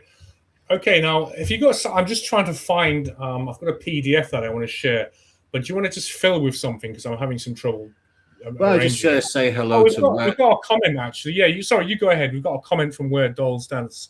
Doll's House. Do you want to address that? Yeah, man. Yeah. Where Doll's Dance is here. Good evening to you, Squire. Good to see you. He says the Brian Garish online lecture online, filmed at some community hall several years back is a good watch. Yeah, I see. Is that the one that says leading with heart? I think Brian Garish is a sort of good at business strategy and stuff like this. So I might have a little look at that, Where Dolls Dance, and see what that is all about. So thanks for the suggestion. But yeah, hope you're good today, man. Hope you've had a good evening. It's good to see you again. You managed to catch us on the Thursday. We're on Thursday just for 1 week because we couldn't do Wednesday, and then we couldn't do Tuesday, and then now we're here on Thursday because obviously we wanted to bring you guys a show this week because there's always so much to talk about. You know, we have so many things prepared for this show, and kind of like True Spoon alluded to a second ago, we never seem to get through everything. But you know, yeah, I'm not really good at that. It's like we get into a conversation, and I'm just kind of, I don't want to disrupt the flow of the conversation. I think there's obviously a reason why we're having this conversation, and the sort of detours and the places that conversation goes is obviously for a reason. We're having that. It's developing naturally and positively, and so I'm often pretty bad at actually getting things, actually getting things covered, because there's a sort of expectation that you put in the YouTube description. You actually put what you're going to talk about, and lately I've been sort of missing the target on that. Well, I find the fact that like a lot of the best parts of the show, I think, are just when we're kind of like riffing and just going into things and chewing the fat. So, I mean, I think that's not something to be too worried about, to be honest. But yeah, anyway, you found the thing you were looking for. Yeah, so this is available online. What lies behind the English Defence League, and written by Nick Griffin. So he sort of believes that there's a nefarious agenda of exploiting a situation which has been created in Europe in order to fulfill the goals and agenda of the same group who are creating the situation in the first place. Does that make sense to you, Future Shock? Do you see things in those terms? Is that what you think is happening? They're useful idiots. Yeah, I mean, absolutely. Well, no, it isn't that so much as it's the people who are doing what they're doing to Europe are the same people who are offering the solution to what's going on in Europe. Do you see what I mean? Oh yeah, we just said it. Problem. Yeah, exactly. You know what I mean? Yeah. Yeah. So he calls them Zionists, right? Which okay. So it's more or less sort of should become knowledge really amongst our people what Zionism represents. I mean, this is quite interesting. Winston Churchill and Adolf Hitler were both Zionists, so no, it's quite to hear Adolf Hitler described as a Zionist is odd, but. Where is that? Because I hadn't heard of him described as that. I'll be honest. So that's because obviously Zionism. I guess most people know this, but it's like supporting the protection of Jewish homeland and the quote unquote historic land of Israel. So I mean, it's a homeland for the Jews, isn't it? That the letter was between Lord Balfour. Oh, of course, yeah. I remember. Yeah, the Balfour Declaration was the creation of a homeland for the Jews. I mean, I actually don't have any problem with that idea of Zionism, that Jews should have a home. I don't actually mind. What do you think? I mean, what do you think of Jews? Well, I mean, living looking in at the history, I mean, doesn't bother me. But No, I mean, like, if we're going to say, I mean, it would be hypocritical for us to have spent a lot of the show saying that, it's good for England to have a national identity, and then say that, another, country of people couldn't have that, or, another nationality of people couldn't have that. Yeah, I mean, but the point is, probably the thing I do object to is those machinations and the things they do that they have had to do and they've done in order to secure that homeland. And also, I suppose, the way they're treating the Arabs and the people who've lived there for hundreds of years, their families have lived there for hundreds of years. It's those atrocities now, and it's the sort of double standards. It's like, why is it that Israel is allowed to carry out genocide? Why do they get a pass? I just find that it's obvious then that there's something flawed in the system. I think there's that quote that's attributed to Voltaire is to find out who rules over you, discover just look at who you're not allowed to criticize. Yeah, I'm not sure that was Voltaire, but it makes you wonder, doesn't it? How is it that this one nation has all of this power, is able to threaten and menace? And of course, you talk about the Samson option. And this country is literally leading the world to war and to destruction. And it's everything that's happening in this world is exclusively seems to be for the benefit of this one people, and it seems to be fulfilling a millennial agenda that they've created. And that's what I object to. I don't object to Jews living in Israel and having that land, but it's everything else that has gone along with it historically. Arguably, the creation of 2 world wars in order to create the right circumstances in order that the creation of the land of Israel happen. Like, for instance, there's often anecdotal quotation that the First World War was to prepare the land for the people, and the outcome of World War One. It's funny that World War One seems to all wind down once Lawrence of Arabia Arab armies had taken Palestine from the Ottomans.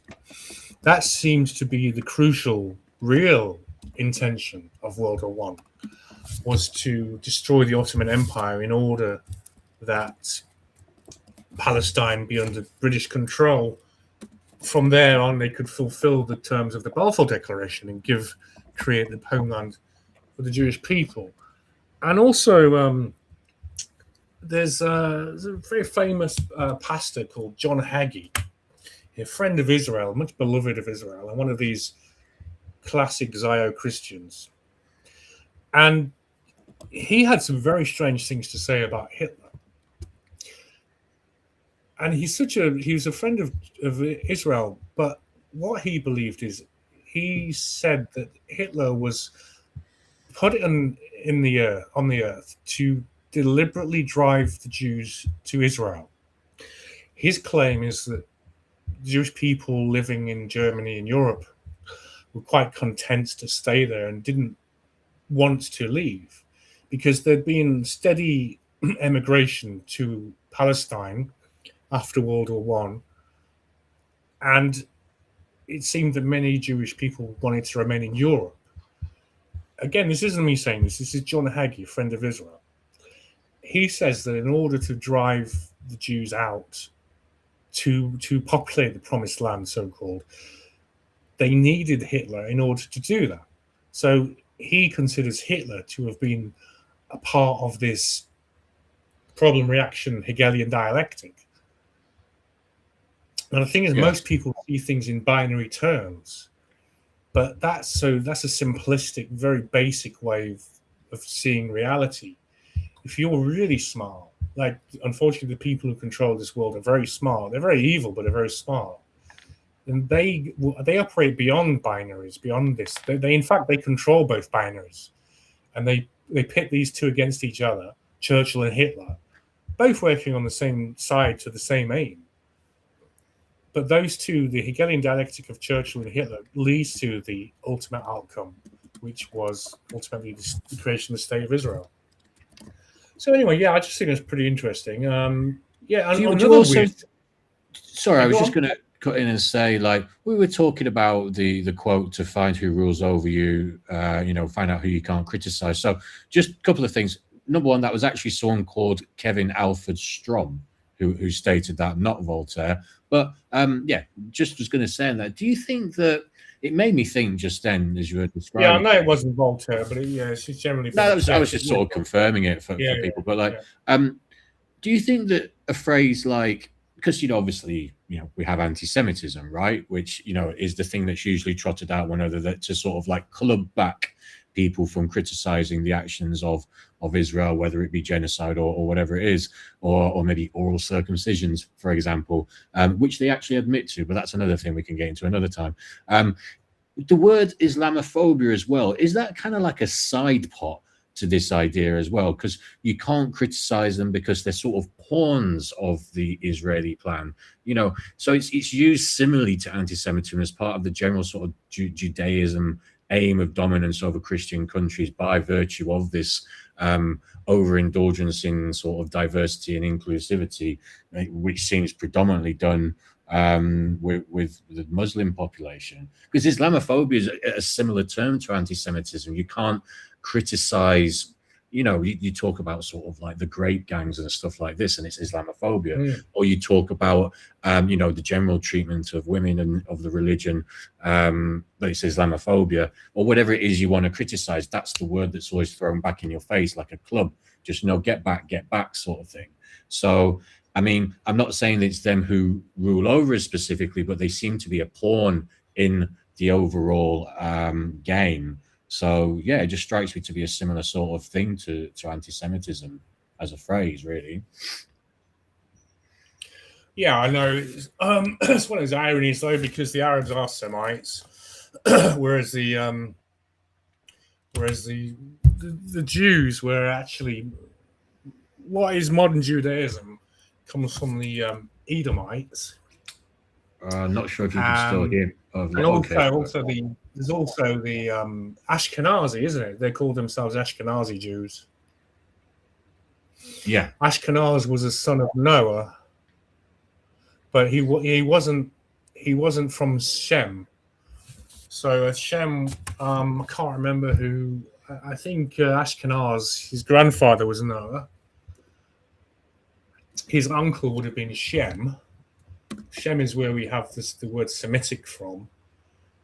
But those people who call themselves Ashkenazi Jews, that means they claim their hereditary from the ancestry is from Ashkenaz.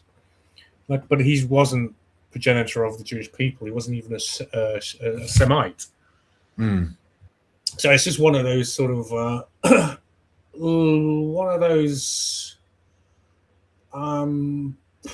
logical contradictions. Whereas the people who are being oppressed, particularly by Israel and the Jews in the Middle East, are actually Semitic. Yeah, actually Semitic. But they don't have the protection of anti-Semitic laws somehow, because whatever, it relies on public ignorance and sort of imposing terms and realities on people. I just want to say anyway, this woman, have you seen this Anne Marcini? She used to be my landlady. Okay. I was really surprised. My friend Carl had seen this I think it was in the Sunday Telegraph. The leaders of the EDL exposed, and Anne Marcini was exposed as one of the funders of the EDL. Now, when she was my landlady, this was actually before she was involved in funding the EDL. Who did she? Oh gosh. Did she talk about these sort of things much, or? Yeah, well, she did, but she didn't talk about.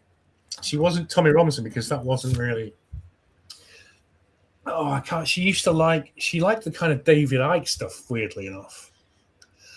Who was that guy? I know. I'm gonna have to sort of work. I'm gonna have to sort of jog my memory here.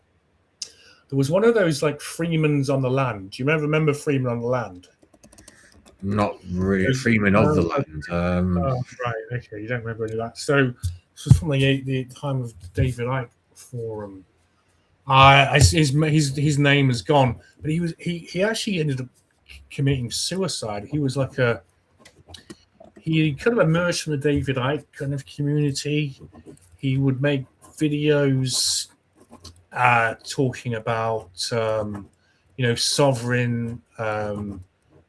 sovereignty, human sovereignty, natural law, common law, the freeman on the land thing, where every person has a sovereignty, and we don't have to be under the jurisdiction of courts, and it's all bullshit, unfortunately. But for the life of me, I can't remember his bloody name. I shouldn't speak ill of the dead bloody, but I can't remember his name.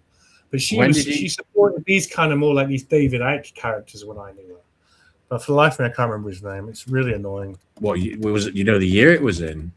Oh, well, yeah. Well, it was when we were on the forum, right? It was like in 2006, 2007. It was literally 2007. Oh, God. John Harris? Was. Huh? No. Yeah, it was. It was, Harris. John Harris. What did you say? Yeah, friggin' hell. Well done, bro. How did you pull that out? Google. It was John Harris. It says here that he died in June 2015. Suicide. Yeah, it was really. When did he die? June 2015. It says here. Yeah, but he was going around 2007, 2008. Actually, John Harris. She was into John Harris and she attended his talks. That actually rings a bell as well. That was a weird story. This was something like we talked about before. If you remember, I talked about that guy, Rick Clay. And he kind of got a lot of notoriety because he decoded the 2012 London Olympic insignia. Do you remember that stuff? Do you remember the 2012 London Olympic? Yeah, he found that street and everything, didn't he? Wasn't it? And he found the street, but also he realized that if you unscrambled the logo, the 2012 logo, it spelled Zion, which I'll just bring that up if I can. Has that come up there now?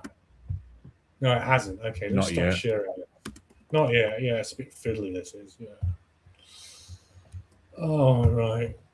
Yeah, no, it's not doing what I wanted to do. Yeah, of course, I remember that. Yeah. I'm trying. Yeah. I'm just trying to find this page. Have you got anything? You can bring up? I was just looking for it actually. I mean, I still can't get over the fact that it looks a bit like Lisa Simpson giving fellatio to someone. To be honest with you, yeah. I remember that from the time. We got. I can't actually find. Oh, okay. Show on naturally why having bullet points. I found one. Hang on a sec. All right, mate. All right. Thanks for Doll's House. That's always good. We're always willing to take good advice here, actually, because I don't really know what I'm doing here half the time anyway. So Robert, okay, so Future Shock's sharing that, right? That's not the right colours, but I think that's the point of the that's it. Thank you. Perfect. Yeah. So he was pretty weird. I mean, people ask themselves the question, why? Oh, look, the Nazi. I've never seen that one before. People thought, why does the 2012 London Olympics logo look so shit? And it was like, why does it look so bad? And then he sort of found out, it's because it's actually, the letters can be rearranged to spell Zion. That's why it looks so bad. Yeah, that makes sense.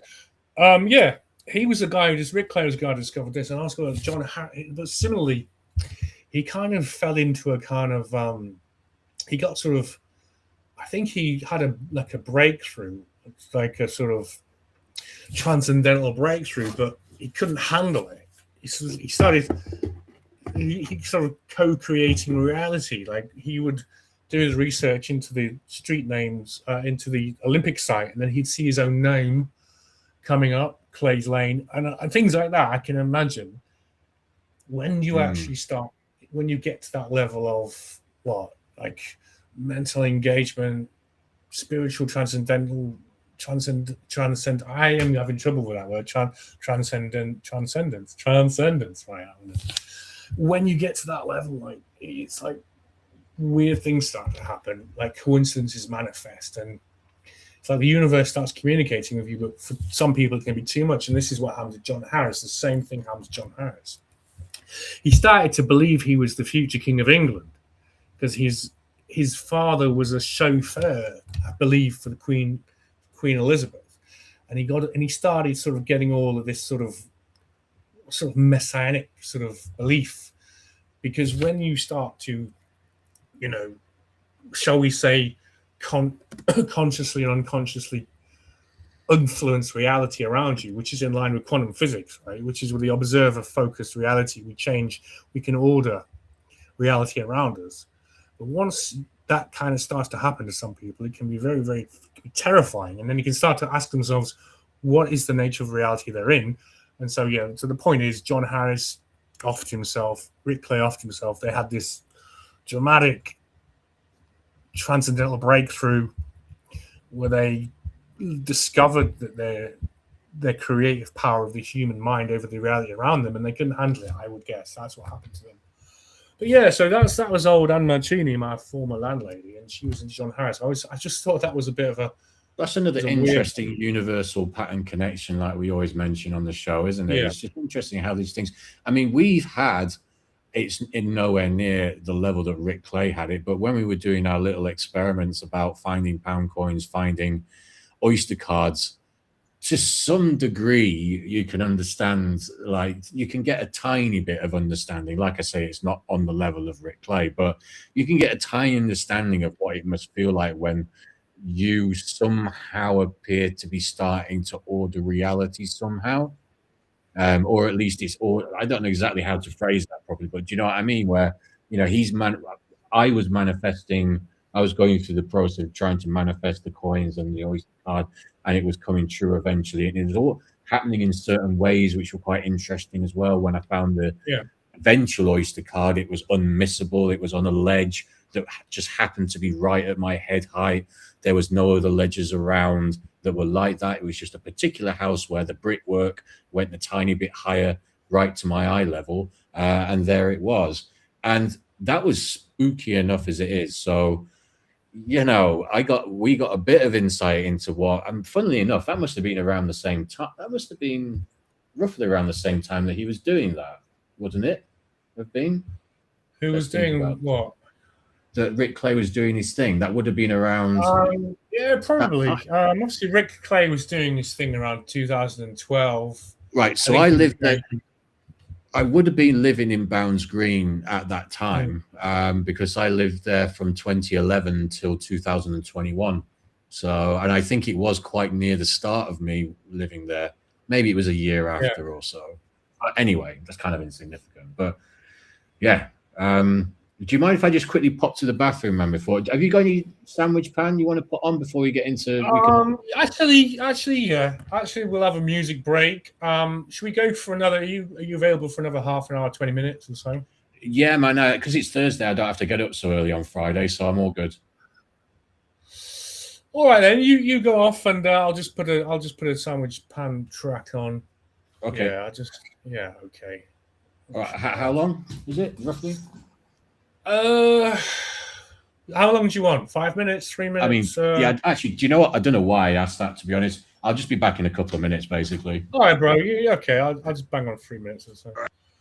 Oh, hang on. What's this one? Is that the instrumental version? When the Goddess Comes by Sandwich Pan. I don't know if this is the instrumental version or the version I recorded with my lyrics. Let's see. No, okay. All right, hang on. Yeah, that's not going to work. Boom, boom, boom.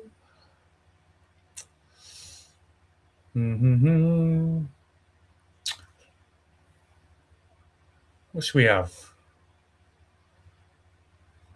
Yeah, this is a good track. Just bang. You Are the Only We, Sandwich Pan. 2.5 minutes, 3 minutes.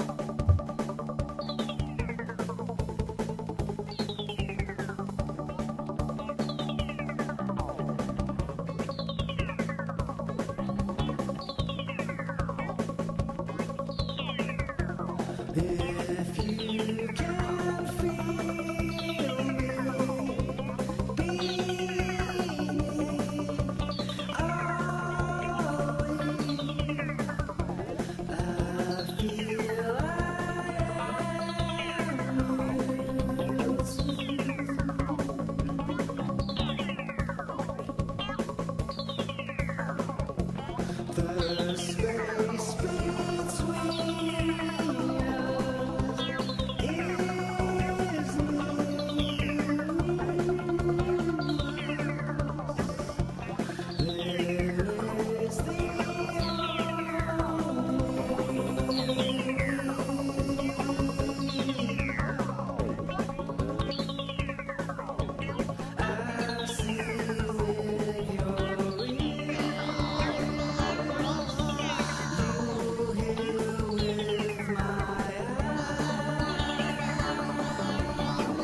Sandwich pan, you are the only we.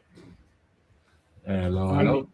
Yeah, hello. Yeah, that seemed to work all right. All right, welcome back.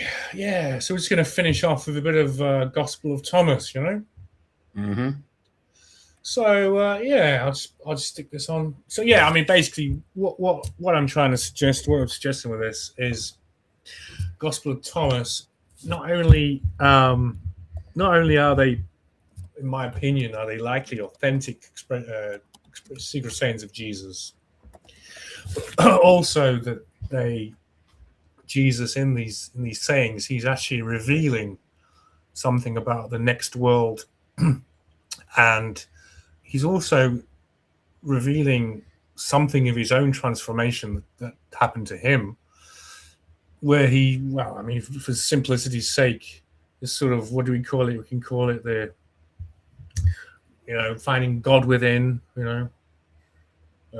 waking up to the matrix, swallowing the red pill, who knows, all that kind of stuff. But he, in the Gospel of Thomas, he's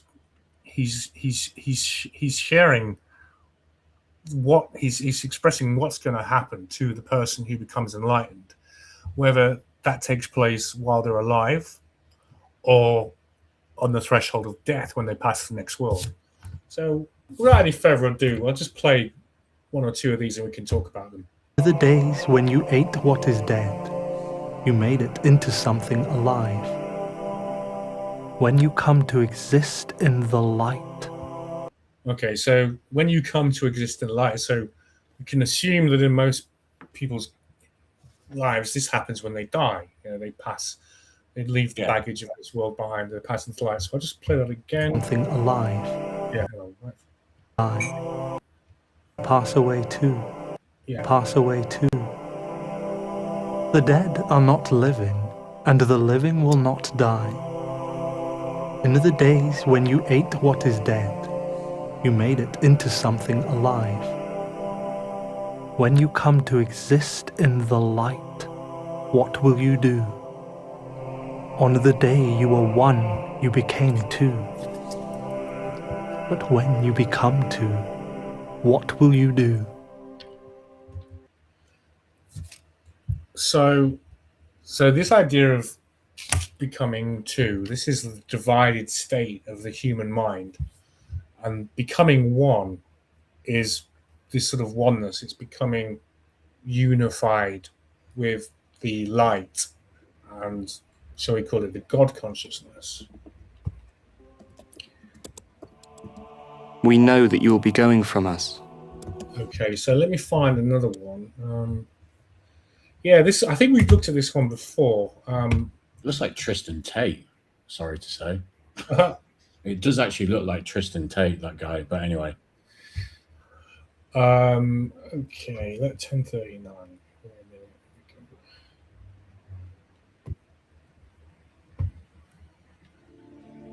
These little ones who are being nursed are like those who enter the kingdom. So then, should we, as little ones, enter the kingdom? When you make the two into one. Okay, so this again is making the two into one. So this is our divided nature. This could be either the conflict between the false self and the ego and the authentic self.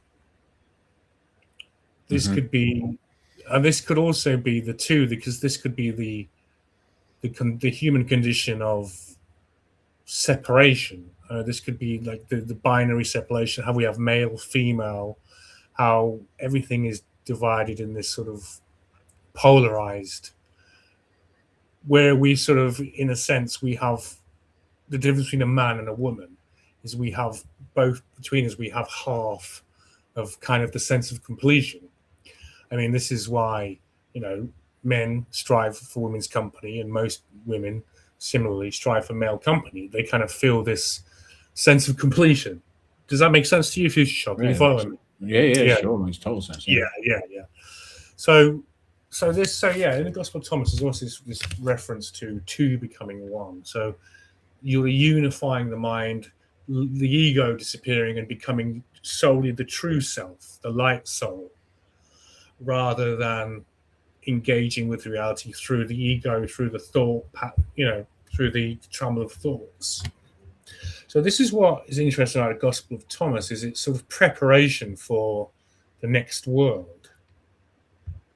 And when you make the inside to be like the outside, and the outside like the inside, and the above like the below, and when you make the male and the female one and the same, with the result that the male is no longer male, nor the female female, and when you form eyes in place of an eye, a hand in place of a hand, a foot in place of a foot, and a likeness in place of a likeness, then at that time you will enter the kingdom.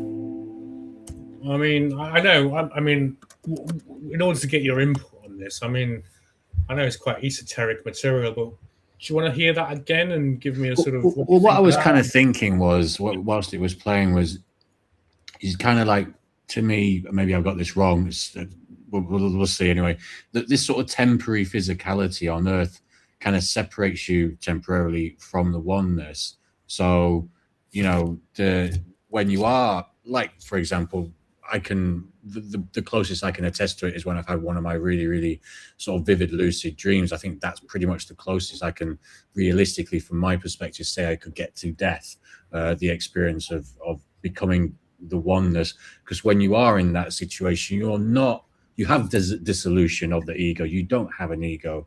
You know who you are, but you're also just, there's not a sense of separation from the experience that you're having. Whereas when you are a human temporarily in physical form, there is yes, you are inside a house, you're inside a community or on a street, but there's a kind of separation because you're on the street, you're also having your thoughts that are about things. Whereas there's a much kind of like, there's no separation when you're in that state of oneness in, for example, a lucid dream, which I imagine, to my best ability, is akin to passing after, dying, basically. I hope that made some kind of sense. Yeah. Okay, so yeah, absolutely. Yeah. Well, I mean, they often, I mean, lucid dreaming, often it's said that if you're dreaming in color, if you're dreaming specifically in color, then you're actually having a lucid dream, and you're actually sort of engaging in the astral world. You're actually, it's not just a dream. It's not just nonsense in your mind. You're moving with your four-dimensional light body, through an environment. You're actually traveling. Although, of course, you're in bed, you're dreaming, but you're moving through four dimensions. You're actually in the, I don't like to say astral world, because I mean, it just brings up ideas of tarot cards and makes it a bit kind of woo, doesn't it? Crystal balls. I don't like that kind of talk. No, yeah, it's funny you say that, actually, because I've never really liked the term astral plane and astral projection and all that kind of stuff. It's that word astral, isn't it? Yeah. Yeah. But I think with the lucid dream versus a normal dream, it's like there's a knowing, like a sort of capital K knowing. You can navigate. You have the ability to orientate yourself in this dimension that you're in, whereas a standard, quote unquote, standard dream, maybe navigation of that realm to a degree, but it's so randomized, you haven't really been able to gain oneness with it in a way, because you're not able to kind of orientate yourself to it. It sort of happens to you.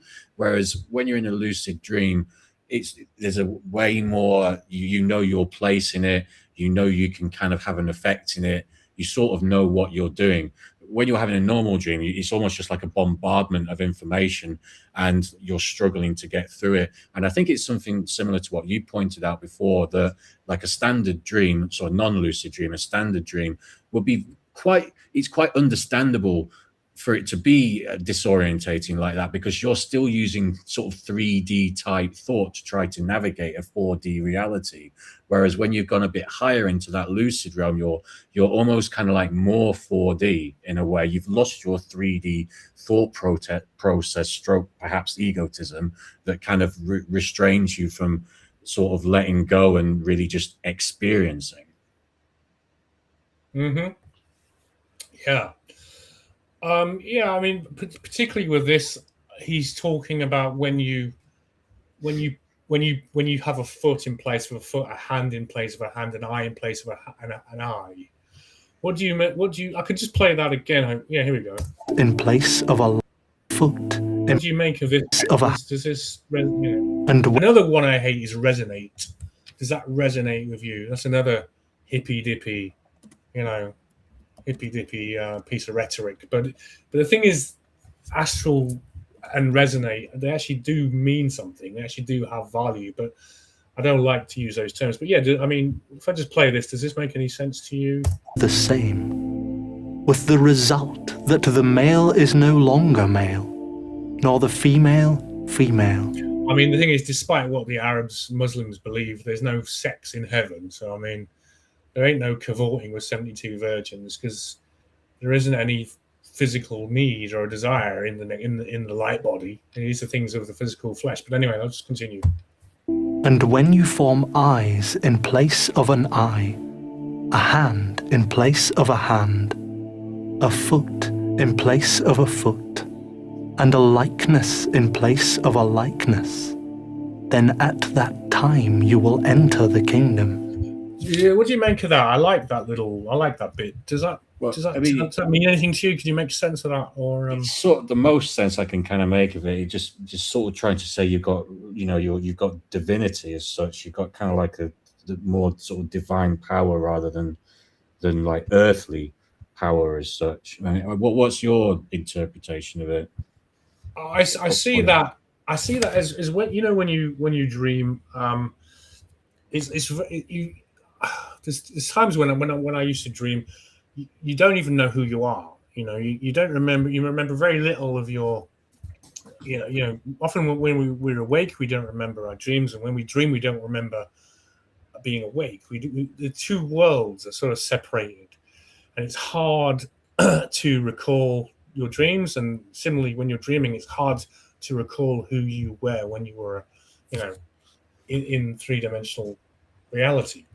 So I think what Jesus is saying here is when your 3D body, your 3D identity, when you can take that into the next world, into 4D, and be the same person, okay, and not lose anything of yourself or memories or who you are, then you'll have enough integrity and enough identity to be in the kingdom of heaven. Okay, no, that makes.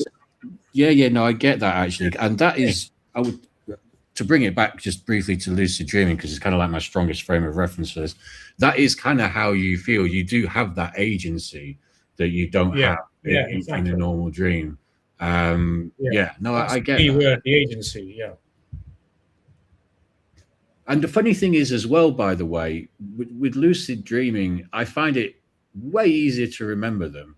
I can sit here and recount lucid dreams I had when I was like in single-digit ages, and I'm 100% not able to do that with normal dreams, which is quite interesting. But maybe that's because of the agency thing, and somehow when I think about what my, for want of a better word, mind state is, or I guess thought process or whatever are when I'm lucid dreaming, you have much more of a better idea of, say, who you are, where you came from, in terms of what your normal thought. You have a more normal pattern of thought when you're in a lucid dream. That's what I found. Maybe that's what makes them easier to remember as well. Okay, yeah. So what the secret words of Jesus in the Gospel of Thomas? Yeah, he's preparing. I mean, this is why they were secret, because it's an extra level of teaching. It's esoteric understanding. Most people, not that they're not ready for this, or they're just not interested. I mean, that's tragically fact is a lot of people actually too busy with their with their daily lives to actually put a lot of thought into these kind of things. And it's not something that appeals to everyone. But yeah, in the Gospel of Thomas, I believe Jesus is specifically instructing Thomas and the people who will be exposed to Thomas's recording of his words, instructing them about the nature of the next world, four-dimensional reality, but also instructing them how to prepare to enter that new reality. This one refers to existing in the light, whereas in the Gospels, the canonical Gospels, God is described as light, and light is sort of seen more as a metaphor for God. But in the Gospel of Thomas, light is not a metaphor. It's specifically the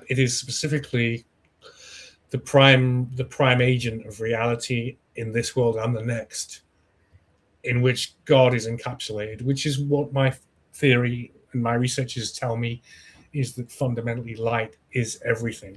But I'll let Jesus sort of carry on. He probably makes a bit more sense than I do. The days when you ate what is dead We saw that. in the light. Oh, here we go. Yeah. You made it into something alive. You made it into something alive. Oh yeah, so we did see this. So yeah, when you ate what is dead, you made it into something alive. So this is all about the physical dependence, how we subsist by eating physical creatures. Right. Okay. Yeah. Sustain our physical body. However, he is now talking about what will you do when you enter the light, which is there's no more physicality. When you come to exist in the light, what will you do? So it's that challenge, it's that question, isn't it? What will you do when this is all stripped away, and will you be able to handle it? That's probably the key thing. Is will you be able to handle the existing in the light? I mean, for many people who are atheists and don't believe in any such thing, they will be in for a bit of a surprise. I mean, do you know what? It's an interesting point. It's an interesting point because it's something I've thought about before myself. I mean, even with the sort of knowledge on the subject matter that I have, which I'm not trying to sound sort of arrogant or whatever. I think, the likes of you and me have a much stronger understanding of the possibilities of what happens when you pass on than the average person. And we've alluded to before about the fact that, there's a lot of people who walk around and they just think that that's it after you die. And I couldn't really imagine that. I mean, I can't imagine them not being kind of terrified of that. But just like you said a bit earlier about, people have busy lives and stuff like this to countenance these ideas. I also think they find it difficult to countenance them because they just are scary. Like you're kind of, it is scary to think that, I'm not going to be doing this forever. I'm not going to have my family forever. I'm not going to be able to sit here, do my music in this kind of way that I do physically forever. And, to be honest, even me who has this fairly strong understanding and massive background of lucid dreaming, which just hopefully will set me up well, even I sometimes have points where I think, God, Jesus, when the time does come, am I going to cope? But then when you think about it, you're using human emotion to worry about that. When the actual time comes, you will lose that. You will lose that egotism. You will lose fear that comes with being a human. So I think the things that we think now that will matter, that kind of scare us about that, will not actually matter once we get there, especially if you've got a bit of a grounding in it and a preparation for it, realistic preparation for it, like you and me and people who like us sort of thing. Okay, we're pretty going for another 9 minutes. Should we finish at 10:30? Yeah, that's fine. But I have got a Morrison's delivery coming. It might come early, so sorry if it does, but I did have well, don't worry. I'm just and 11. So okay. If I have to dash, I'll have to dash. Sorry, but go on. Sorry. Don't worry about it. It's fine. Okay, I'll just finish off. Yeah. Okay. On the day you were one, you became two. Oh yeah, we saw this. Yeah. But when you become two, what will you do? So when he says when you become two, he's actually referring to the emergence on Earth from the spiritual realm when you were one in the next world, you became 2 in this world. This is one I want to look at, the last one. The images are revealed to man, but the light within them remains hidden in the image of the Father's light. He will be revealed, but his image will stay hidden by means of his light. Okay. When you see your likeness, you are glad. Are you there, Future Shock? Because this one's are you around? Yeah. This one's quite good. This is a little bit like, what will you do? That surprise, the next. Now, just listen to this and see if you can sort of decode it. What do you think it means? When you see your likeness, you are glad. But when you see your images, which came into being before you, and which neither die nor are revealed, how much you will have to bear. Okay, what do you think of that? That's kind of like saying about looking back on your life and what you've done, is it? Yeah, it could be. It could be. You are glad. You're glad to see yourself in the mirror. He will be revealed, but his image will stay hidden by means of his light.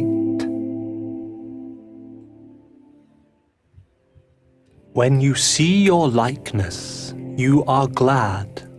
Okay, so that's just the observation that when we see ourselves, in the mirror or something, integrity in our own physicality, and that's me, okay, shaving or whatever in the mirror, okay, he's pretty cool, I'm a cool guy, I do my best, blah blah blah blah.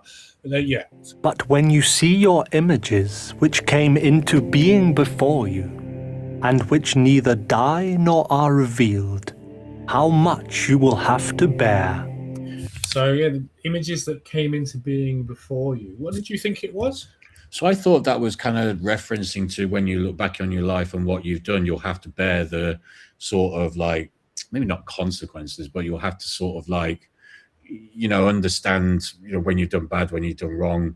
And I was looking at it from the perspective of when you pass away, you may have the kind of life review where you look back at everything that's happened before you. I think that sort of rings true. You often hear a lot of near-death experience people talk about the life review, and it can be traumatic, can be very disturbing, and in fact, it could be one of the possible reasons some people flee from the light. It's said to flee the light because it exposes too much truth or too much, or they're shamed. And often in these instances, if you believe, well, I do believe, but they flee the light, they become trapped spirits, earthbound spirits and such. So, I think that's it. It's probably also referring potentially to what you were before you came to Earth. So you're not just seeing who you are in the mirror, but you're seeing what you really are and the whole history of your being, possibly past lives. I mean, I don't know if you believe in reincarnation. But that's something that maybe we can. Oh, my Morrison's guy is here, but like I'm not sure, man. That's something we can discuss at length more. I'm not decided on that. I've swayed more towards it as I've got older, but I don't know. Look, I got to get to the door. If you want to continue, I'll be back in like a minute. Oh, you're going to be back in a minute, huh? I literally just got to pick the shopping up and then just bring it in. So just give me a minute. Go ahead. I'll just put a sandwich pan tune on for a few minutes then. Yeah, okay. Okay, what have we got? What should we play here? Short one. Two's up. Oh, this one's Sandwich School. This one's funny, silly and dumb. We'll play this.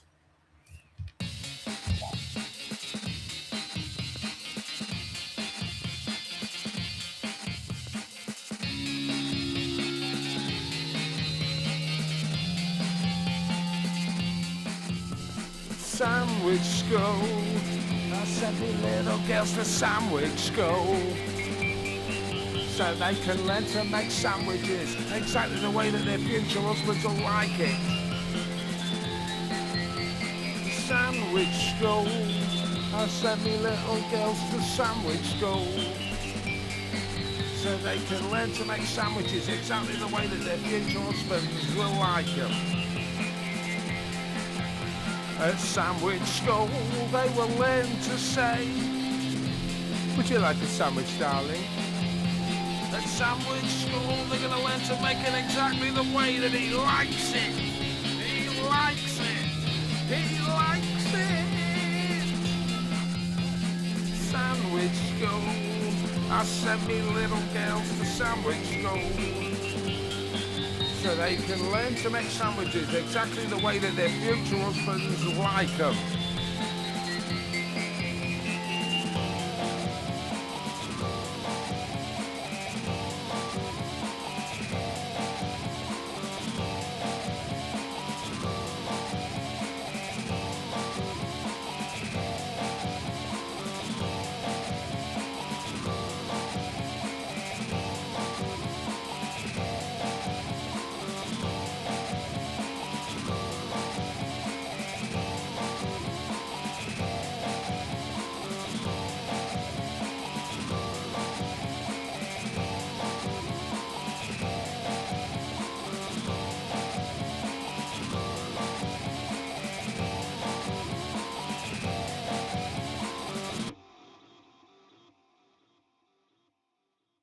Well, that was good timing, if that's the end of it.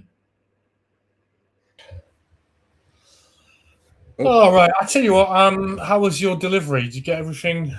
Yeah, that's good. It's all good. Yeah, you got to look. It's a game changer, man. I can't believe I used to traipse up to Morrison's and inevitably see someone fighting with someone at the till, the police arresting someone, or somebody thieving something, and then have to get a load of shopping and haul it back down to my flat when I could just pay £1.50 and get everything delivered to me whenever I want.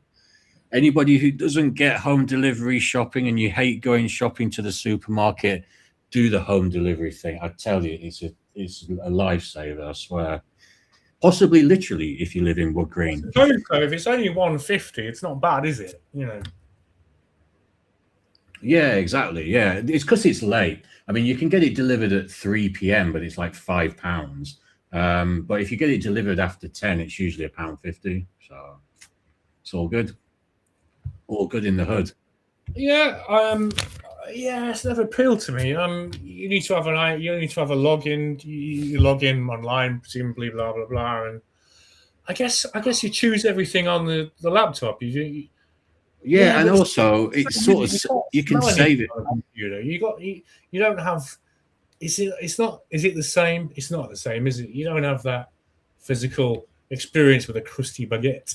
You know. When I still pop into, like I said, donut or whatever, you know.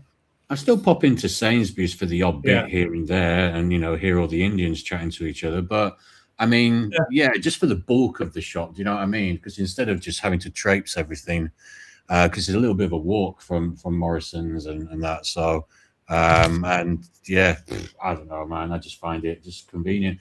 I suppose as well for me, I'm somebody who gets the same shit every week, basically. So it's just I don't have that thing of going around the shop and what shall I get this week? Oh, I'll get this week. No, it's the same. Don't you like shopping though? I can't say I don't hate. Old, I don't hate going man. to the supermarket, huh? You're like an old elderly man. They like the elderly. They like going out, don't they? To have a little day out in the shops, have a little wander around, pick this. I get it. But I've always liked going to the shop. I mean, why wouldn't you like shopping? I've just grown to hate it. You're fulfilling. You don't have to hunt for anything. Everything is in there. It's like biologically, you are experiencing the whole wealth of this God created earth in one roof. Literally, it's like it's like the cornucopia. It's like magic. It's like the magical Greek horn of plenty. Do you not think so? I mean, think about not anymore. What? Go back. I used to agree. I just can't be bothered anymore. Just search through your DNA and ask yourself the question: how much effort would you have taken in the past, to track a wild ox, chase it down, hunt it, carve it, bleed it, etc., etc., or anything, or crops, or growing, or baking bread. It's all there for you in the supermarket, just to hand over a few pieces of metal, or paper, or plastic, and you've got the bounty of the earth from all corners of this kingdom. I can have the bounty brought to me though. I love that convenience. It's great. I suppose so, but isn't? Yeah, I don't know. I don't know. I do scratch that itch a little bit. Like I say, maybe on a Sunday I'll just pop in and I go, do you know what? What shall I have today? Shall I just grab a little pie and mash today? And shall I have a little pizza? I'll grab a little bit of this. But the important thing is I don't stay there long. Like I get irate if I go to places with a lot of people dawdling around and all this kind of stuff. It kind of jars me a bit being out in public in general. That's obvious. That's just part of reality. That's there's always going to be doddering people, who you sometimes think have been specifically placed in your path to actually sort of frustrate you and sabotage your existence. And sometimes you wonder, what are these people doing here? How can you walk so slowly in a major capital city? Haven't you learned how to navigate modern life yet? Old man, and yet I'm sorry, but I don't know. I remember when back in the day, London used to have a seat. I'm not one of these city dicks, but there used to be a certain tempo of living in London. You had to get into the groove. For instance, you didn't stand on the left-hand side of the escalator down to the underground. You knew that instinctively. Now all the rules are gone. People standing all over the left, the right, on the escalator, blocking your way. People doddering around in Waitrose, getting in your way, and you think, what's going on? It's like we've regressed. It's like people are getting goofier and stupider, and there may be reasons for that. There may be people are just losing the ability to actually just to focus and to stay like engaged in the now. People are just sort of drifting off into confusion and delusion and bafflement. And it's the phone thing as well. It's like part of it's the phone zombies. It's all part of this. Like people are becoming less able to do London and actually live like they used to. They're just sort of zombifying people now. Oh, look, 100%. I mean, it's like you just stand at a train. You stand at a train station in the morning, and it's just staggering. Like you just look around, and can't you guys just put the phones back in your pocket just for a sec? Especially in summertime, it's a nice sunny day. Have a little look around. Have a look at the clouds. Have a look at the sun, how it's just shining off the clouds or through the trees, or you just appreciate a couple of moments. But no, it has to be constantly glued to a screen.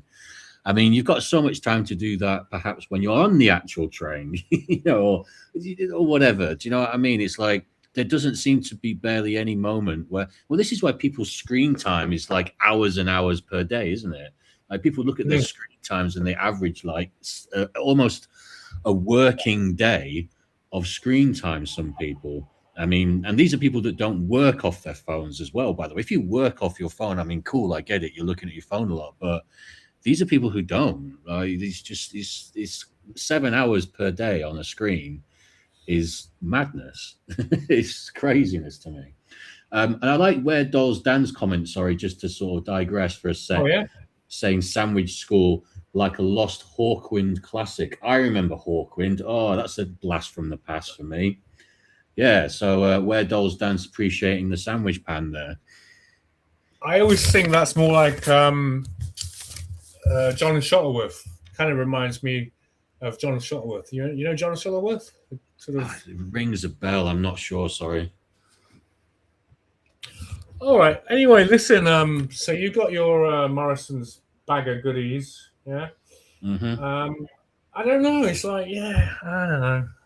I like the hunting around the supermarket aspect of things, I don't know. Do you not think though that you just sitting there and tapping on your mouse at the choosing the cereals and choosing the pasta, just aren't you becoming aren't you becoming less and less sort of engaged in the process of hunting for the food? You're becoming less human by doing that. more a I creature mean, of convenience, right? but I mean, I don't want to hunt for my food necessarily. I mean, if I had to, I'm not against it, but I don't have to. And I appreciate what our forefathers went through to bring us to this point where I can just have a guy in a delivery van just bring anything I want. I could get them to deliver crates and crates of beer to my house. Yeah. It's fantastic. If I Well, you really, like the power of it. Is that what you're sort of getting? I just like the Real convenience. on It's like I don't need to sheer waste power of time. you It's telling just a people what to time do. Yeah? saving. But the thing is that I've always hated shopping. It's like I've never really Fair got enough. that. I just never got that thing of some people do, it's each to their own, isn't it? I'm not saying it's bad to like it, but I don't like clothes shopping. That's one thing I don't like doing at all. I don't know. What I prefer to order clothes. I actually do what you do. Because I like the only place I can get clothes I actually really like is on eBay. And I'm not ashamed to say this, but it's vintage second-hand gear. Because, for instance, every trousers for men now, for some reason, they're designed to squash your balls and render you impotent. The tight, slim fit fucking stuff. Great, I hate that. I absolutely hate slim fit. I like loose fit. But loose fit disappeared in the late 90s. So the only way I can get clothes I actually like to wear is actually sort of eBay and getting vintage stuff from various, in perfect condition, but like vintage gear, like the clothes I used to, you could get. That's one. I'll give you that. That's one. Well, take it. I suppose mine's just like a development of that because I was the same. Yeah. The only shopping I liked doing was record shopping, where I'd go down, spend like hours in Soho or somewhere, or in Camden maybe, go down all the different record shops. That was fantastic. That was usually done whilst I was with my uni girlfriend, and she went actual shopping. I'd be like, okay, cool. You just go to wherever. I'll go record shopping, and then a few hours later, we would meet up, both happy enough that we didn't, get homicidal with each other. Yeah, so, right. Yeah. I mean, I think it just sort of developed from. But yeah, I always hated actual clothes shopping or anything like that. So I think it just developed from that. And when I realized that, I can just. Again, like I say, I buy exactly the. I'm very boring. I buy pretty much exactly the same shit all the time. So there's no fun really going to the supermarket just to buy the same thing over and over again. So and it saves the basket as well. So I basically just pick the same basket with a couple of changes, I suppose, per week, and then it's done. Chicken, tuna, pasta, apples, bananas, red onions, milk and bread, etc. Just the same thing. I'm very boring when it comes to that. I guess so. Yeah, there's not a lot of excitement. That shopping list is a little bit dreary. No offense, but yeah. No, I understand. Everyone finds it boring. That's fine. Yeah. Yeah. No, I don't think I would. I wouldn't exactly feel the thrill of the hunt or the hunter gatherer sort of thrill. Hunting for chicken. After I will say at the weekend I do mix it up a bit. So when I get my weekend delivery, it's got more of a mix of exciting, nice things in it. But Monday to Friday I have the strict diet. Saturday, Sunday I'm kind of more the gloves are off kind of thing. Yeah.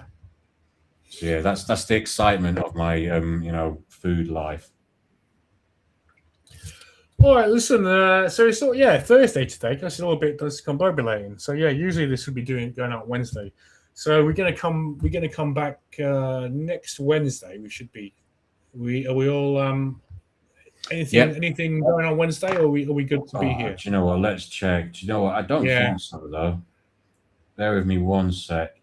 So this is where it gets a bit dodgy. Where, to be honest with you, I don't.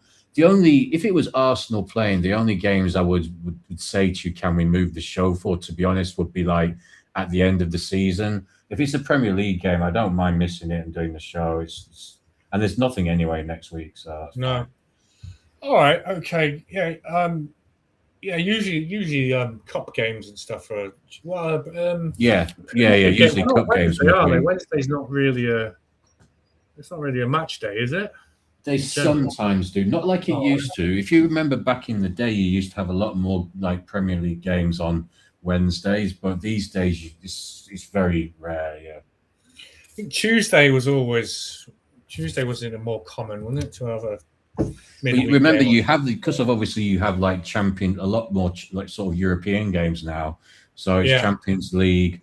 So then you got like at least with Champions League and Europa League, you got basically half of the Premier League playing in midweek in Europe. So you can't really do any fixtures very often. Do you know, Premier League fixtures, I mean, very often. So it's just all right. Let's just see the. Oh yeah, so yeah, Sandwich School, as you said, like a Lost Hawkwind classic. Okay, yeah, well, we're gonna okay, so we're gonna wrap the show up for the week there, I reckon, unless you got anything.